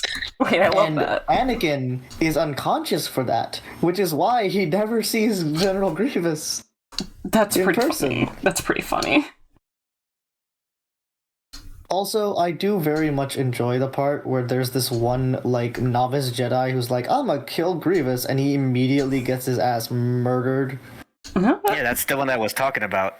Yeah, he's like, I'm gonna kill General Grievous, and then Grievous just guns him down like he's nothing. And he's like, Lamau, look at that. I mean, you gotta make your villains intimidating somehow. I get it. Man. Yeah, but also, it was very funny to me that there was an arc where they were training children, like, to gain their lightsabers, given that you know what's gonna happen in Episode 3. Hola, soy Tostada. Hello. Hi. Hello. Hi. They're telling me about Star Wars. Should I be afraid? Yes. It's well, it depends on what you're talking about. Oh, there's also wait, I told you about the furries. Oh yes, So, The gods who are furries. You the have force to, furries. you have to consider, are you talking about the books, the animated series, of which is entirely separate from the actual canon of Star Wars, the cinematic universe, which is the live action universe, or are you talking about the comics? Because all four or five are separate universes that do not coincide with each other, no matter what anybody else tells you. I kind of hate when franchises are like that. It's so confusing. We only care about the main 6 movies, some of the side story movies, The Mandalorian, and the Clone Wars series. And The Mandalorian was okay. Oh no, wait, never mind. I think it's something else. It was still okay. The Mandalorian was acceptable. Boo to all live-action Star Wars properties. Boo. Wow, okay. Fun take. I mean, I understand why, but I did like The Mandalorian for what it was. I like the part where he, did the murders. I respect people who like it. I want to say this. I respect people who like the actual movies, the live action stuff. I respect it. However, the comics and written fictions will always be the superior versions. They sound like get away with more things. Yeah, I don't know. I think the sequel trilogy is pretty good. No, you don't. I know. I just wanted to trigger him. No, you don't. No, you can't trigger me with that because it's too obvious. You need to be subtle. I do. Yeah, if you truly want to see something amazing, have you seen those buff huts I've been posting? Yes. It's amazing. You said buff huts? Yeah. Yeah, I got buff huts, I got skinny huts, I got skinny buff huts. What does that mean? You know who Jabba the Hutt is? Yes, okay. You know how he's a giant fat slug? Yes. What if, instead of a giant fat slug, he was ripped and had abs? I think I've seen that before. Okay. I'm on the page with you now. Yeah. Yeah, you remember I posted them. There was also a bit where a bunch of huts got attacked, and one of the huts was like, please don't kill me, I can tell you something about the huts. And they're like, tell us where the other huts are. And they're like, Tatooine. To which they're like, yes, Jabba's palace. So the only thing you can tell me is that I will find Jabba at his palace. And then he murders the guy. Peak. There's a dude. Context. The context is Obi-Wan Kenobi's girlfriend has a guy who hates her, and then Obi-Wan also has a guy who hates him, and thus those two team up together to kill Obi-Wan's girlfriend. Okay. It's a let's make him suffer together. Yeah, it's great. A situationship, if you would. My favorite thing out of all the live action series is the murder of is it Padme? Yeah, it's Padme. Where the Emperor or whatever, Palpatine. Yes. Palpatine sends Palpatine. Oh, you're gonna steal my thunder right before I explain it. Thank you. Yes, I will. Do you care? No, don't actually do that. That's so rude of No, you. No. I'm not actually doing it. You kind of were. You couldn't help yourself. You couldn't help yourself. You just said, "Ooh, tasty tidbit that I know." All right, can I please? No, go ahead. All right, so Palpatine wants Padme dead, but Palpatine doesn't want to kill Padme himself. So he goes up and he gets his oh fuck. Well, now I'm on the spot. What's his name with the guy who is really yeah, he gets Count Dooku. He gets Count Dooku to go kill Padme. And Count Dooku doesn't want to kill Padme himself. So he goes to get is it Boba Fett or is it Jango Fett? Jango Fett. He goes to get Jango Fett. Jango Fett wants to kill Padme, but doesn't want to do it himself. So he gets his shapeshifter buddy to go kill Padme. But if you want to get even more granular, the shapeshifter buddy doesn't want to kill Padme himself. So he goes to get this robot to do it for him. And even further granular, the robot doesn't want to kill Padme itself, so it sends bugs in to kill Padme. And then so there's this chain of incompetence where the writing just gets stupider and stupider the closer it gets to Padme. To be fair, they just need her to survive long enough for Anakin to get angsty about it. It's like a Mr. Potato Head of murderers. Oh my god. Yeah, like a Russian nesting doll. But then even furthermore, Jango Fett has the opportunity while they are chasing down the shapeshifter to go kill Padme himself. Oh. However, he instead tracks down the shapeshifter and kills the shapeshifter before they can question him. But it's not even close enough. It's not even close enough that they it's not even. He doesn't kill the shapeshifter soon enough. The shapeshifter still gets out the information right before he dies, so that they know what happened and they can track down who is responsible, leading to the inevitable scuffle that is the power grab between Palpatine and Yoda and everything else, where the Clone Wars. This sounds like it would just make me angry. And the best part about it is, eventually they do find Count Dooku, and Count Dooku basically explains the entire plot of Star Wars to Obi-Wan Kenobi, and Obi-Wan's like, nah, you're a villain, I don't believe you. What? Also, I hate that his name's Count Dooku.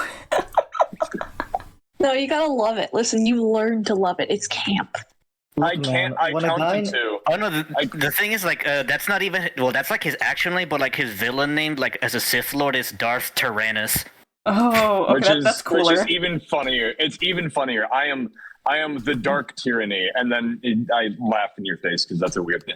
I mean, for me, I hear that I'm like, ah yes, evil dinosaur. And then I'm down for it. Very true. And then I'm so down for it. Star Wars I'll give you that. Star Wars is the story about how a man named Sheev managed to manipulate Jesus into killing everyone. Very funny. He manipulates... Connor.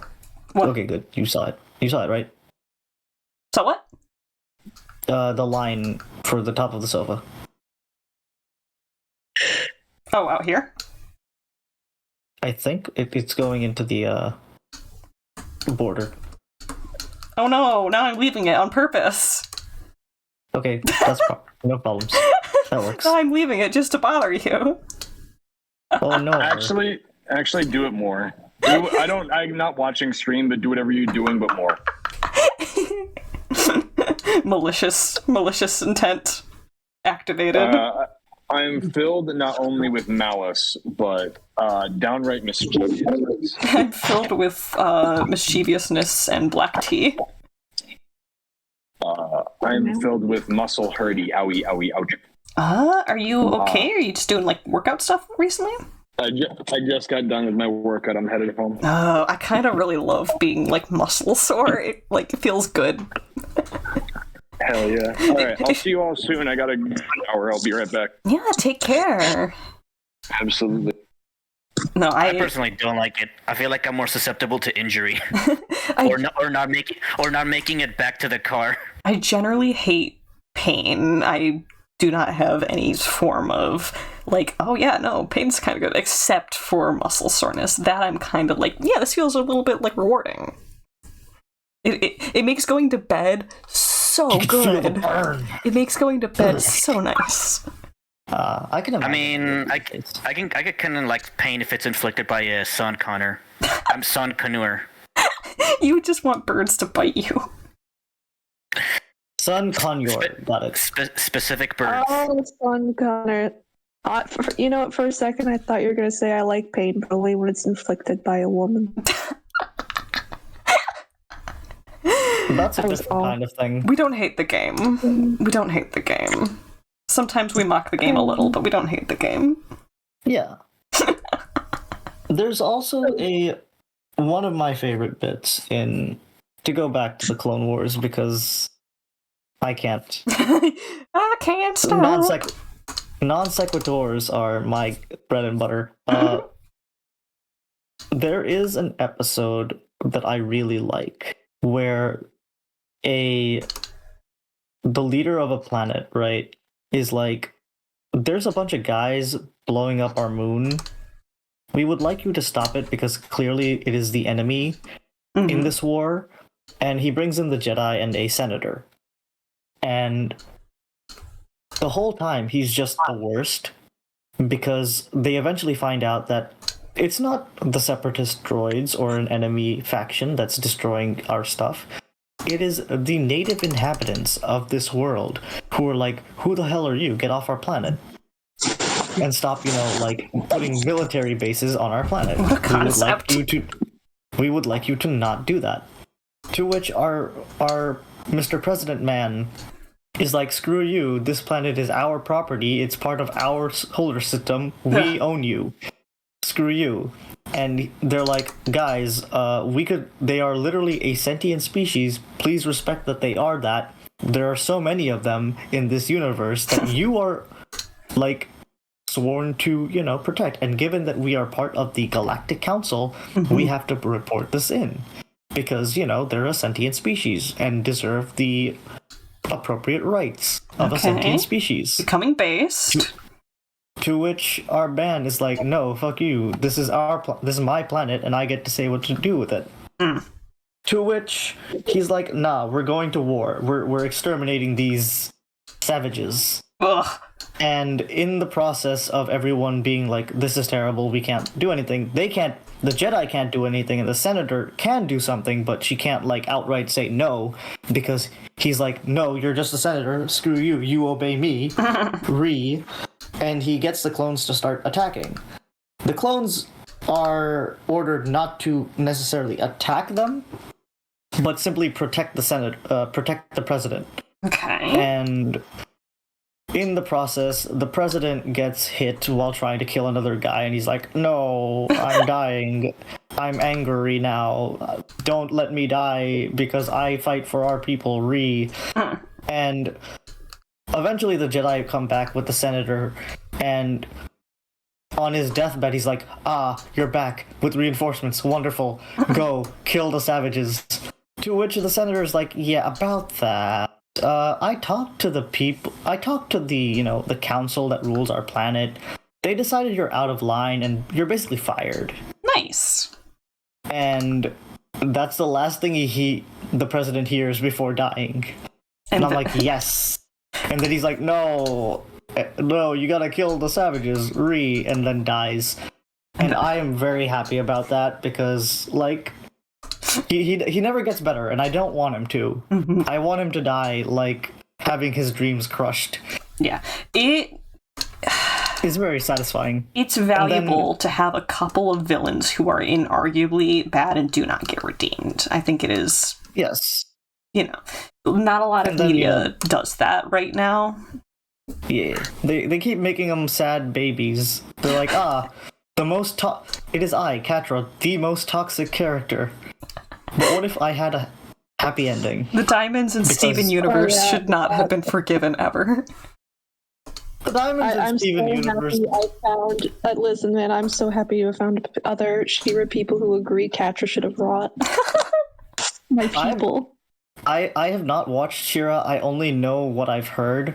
I feel like I would like She-Ra, but like I need to watch it with other people, and I also want to watch Masters of the Universe because I used to be really into He-Man, and I have no idea what's going on with that series anymore. And also Mark Hamill as Skeletor sounds like a freaking great time. I would try She-Ra with you. A little bit of it. It's good. It's pretty good, I'd say.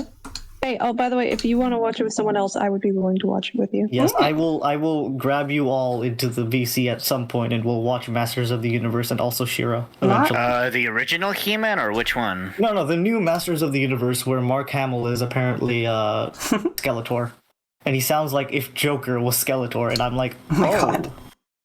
That sounds great. But I do very much like that the episode ends with the Senator not only kicking the guy out, him dying, and then the Senator is like, okay, turns out none of us actually want war, and the only one who did literally got killed clearing out all of the loose ends, so thanks for that. Would you like to be a peaceful colony of a member of the Galactic Council? And they're like, not really, but like, we're happy if you just leave us alone and be good neighbors. And they're like, sounds good. Nice. No, I am giving that a little thumbs up. And then the girl has to watch as her attempt to give the clones rights turns into a ploy by the Emperor to basically decommission the clones altogether and turn it into the Stormtrooper regiment in like a later season of the Darker Times.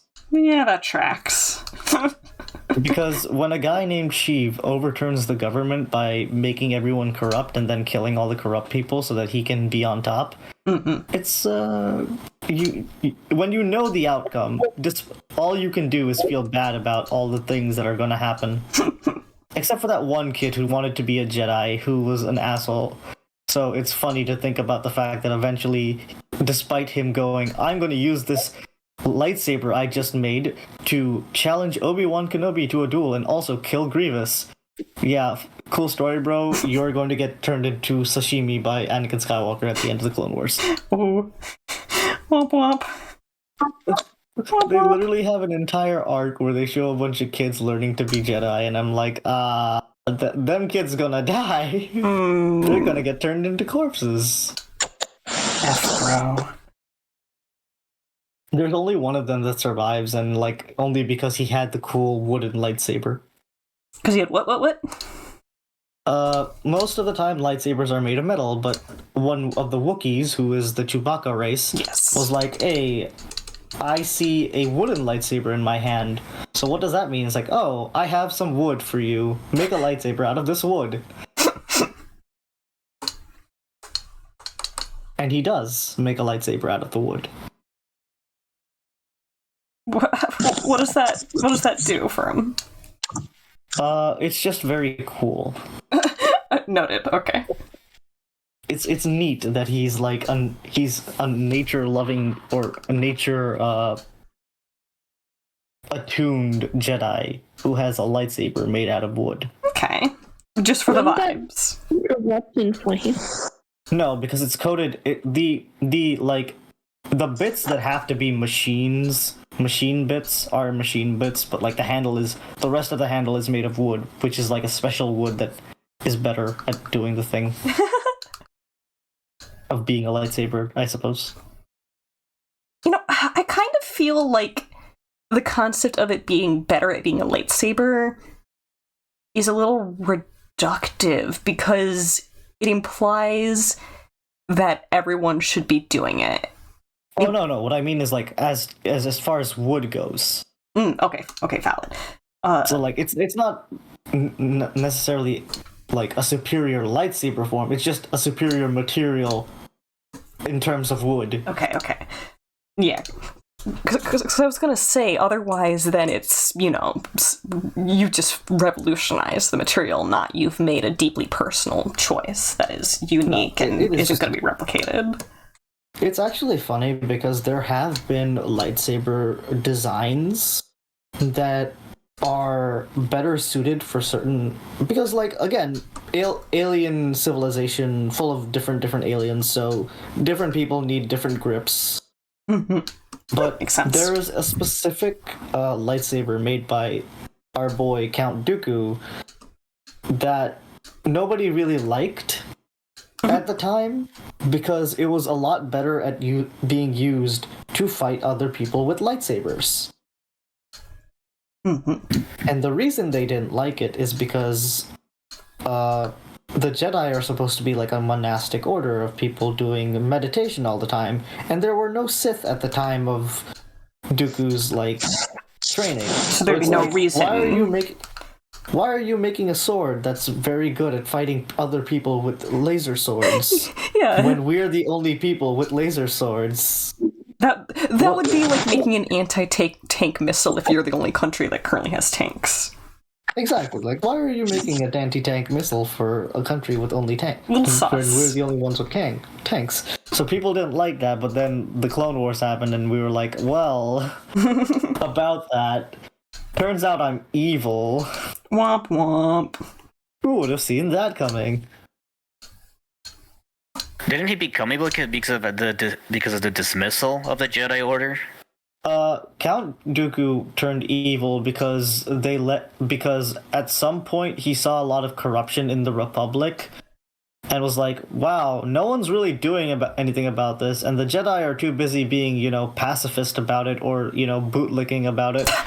So I should do something about it. And then an evil, seductive old man with red laser sword said, join the red laser sword gang, and I will make you powerful enough to affect the change you want. And he's like, that sounds based. Let's do that. And also, they killed my best friend. So I'm upset about that, and they killed my best friend. Like, my best friend got killed, and they don't care. So I'm kind of mad about that. So sure, let me kill this female Yoda and then turn fully evil. Not Yiddle.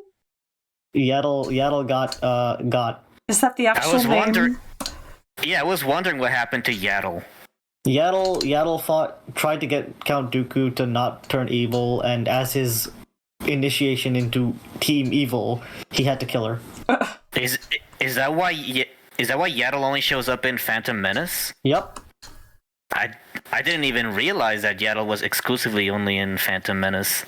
I'm pretty sure Yaddle was only in Phantom Menace because they eventually realized that, like, the CGI Yoda thing that they were using for Phantom Menace sucked. And the Muppet was better. Oh my god.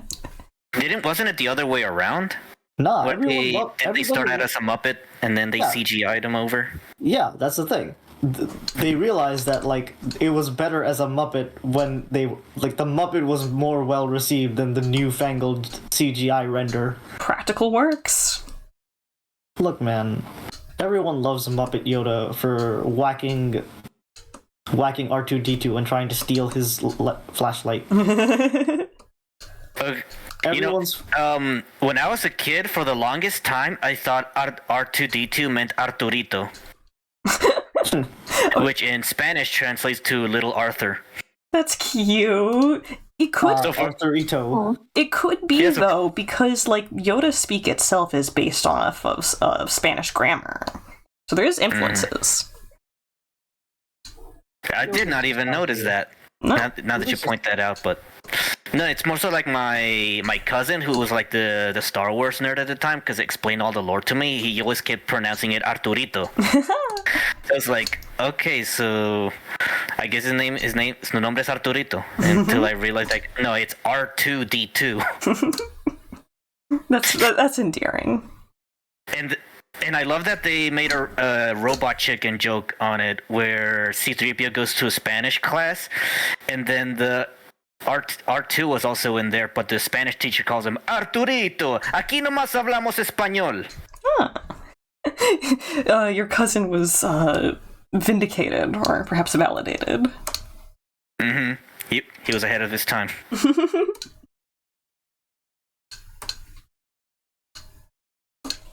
But yeah, we're talking about Little Arthur now. Apparently so. There's also Arthur. There's also a really funny running gag in Clone Wars where, because of the fact that he's a representative of his people, Jar Jar Binks technically outranks all the clones. Oh yeah. That usually show up. So there's an entire arc where Jar Jar Binks is sent with a senator to try and like negotiate a hostage situation with pirates. And the senator dies, and then the clones just have to listen to Jar Jar Binks as he tries to give them a way to like... And in doing so, he succeeds in fighting off pirates by being so clumsy that all of their tanks explode the moment he gets on them. And one of the pirates is like, please, for the love of God, kill him. He is no representative. He is a plague. I like tropes like that. Oh God. Do you guys know how they made it, how like he dies? The way they wrote his death. No, I want to know how Jar Jar Binks gets got. Oh yeah, they gave him like the most pathetic death possible. Like, because I guess the fans hated him or whatever. Someone in the writers' room hated him too. Yeah, so basically, he ends up a street performer because, like, due to everything that happened. Honestly, I didn't watch the prequel series, so I don't know how he fucks up. But due to his he's the reason the Clone Wars started. Yeah, anyway, he put Palpatine in power. Yeah, so anyway, yeah, he is ostracized. Guys, he is left as a street performer, like doing dumb tricks for children because that's the only way he can get happiness. And then he trips and hits his head into a fountain and dies. To be fair, Jar Jar's dad once ended up stuck on an island with him and basically tried to just nope out of existence. I appreciate the wording. Oh, that's right. This is a rated T routine. Oh, We're rated PG-13. E10. We're E10 plus. There's my personal choices, and there's also Twitch. There is some things Twitch is a little sensitive about, even if it's, technically, like, yeah, no, a 13-year-old knows what this is, and it's not going to ruin them. I mean, 13-year-olds knowing about the cessation of life seems very pertinent. For a while, for a while, you couldn't use the C word in any context. Which one? It's sometimes used as a meme to say that you're a little girly pop. Oh. I don't think that'll help long. I'm very obtuse. You know this. Yes. But are you Rubber Goose? If one of you wants to DM Wong what I'm talking about. Or I could do that after stream. It won't be on too long. I'm gonna be real, I don't know what it means either. Oh, okay. Well, I'll be wrapping stream up soon. I can explain it before I go. But yeah, it's kind of ridiculous. Like, I have a feeling which word you're talking about, but I also need, actual confirmation. Otherwise, I will always have doubts in my mind. Incredibly valid. I think I can give you a hint. Okay, that one. Oh. Okay, I was right then. Gotcha. Understandable. So dangerous. The one that's used that's both a term of endearment and a term of insult. It's great. I don't think I've ever heard anyone use it as endearment, but okay. Well, that depends on where you're from. I think in Australia it is. You're right. Yeah, probably You're right. 100%. Australians would be dropping that. I'm gonna have to do this one with this brush. Oh yeah, they also hunt Ahsoka for sport one time. Why? Because she gets captured by, particular people, a particular tribe of guys who are we really like hunting, the most dangerous game. And the most dangerous game are child Jedi. And then a bunch of child Jedi get shot to death. How many guys? Were there 5 of them? At least 5. Oh. I get it now. 5 guys? I get it now. I get it. I don't get it. Burgers and fries. It's the funny sofa meme. No. Burgers and fries. No. Oh, burgers and fries. Okay, so it was 5 guys then. Yeah. No. No. That was the first thing that came to mind. I thought that was what it was, and that's why I thought it was bad. Are you thinking of 4 guys? I don't know. I'm not gonna check. I was thinking about 5 guys, but again, I needed official confirmation. Noah. Otherwise it's not canon, not official. Noah, were you perhaps thinking of 4 big guys? Let's not consider it. Here comes a thought. That might surprise you. Wait, that's not how the song goes, but I don't care because Steven Universe music is something I'd like to keep out of my head. Or else it'll stick there. Okay, I think it is about time that I pick someone to raid out to. Who to raid? Oh, seriously though, who? There's so many people live. Watch me start a Mario 64 stream just so you can raid me. Oh my gosh. Very tempted to raid Xenos again. What is she working on?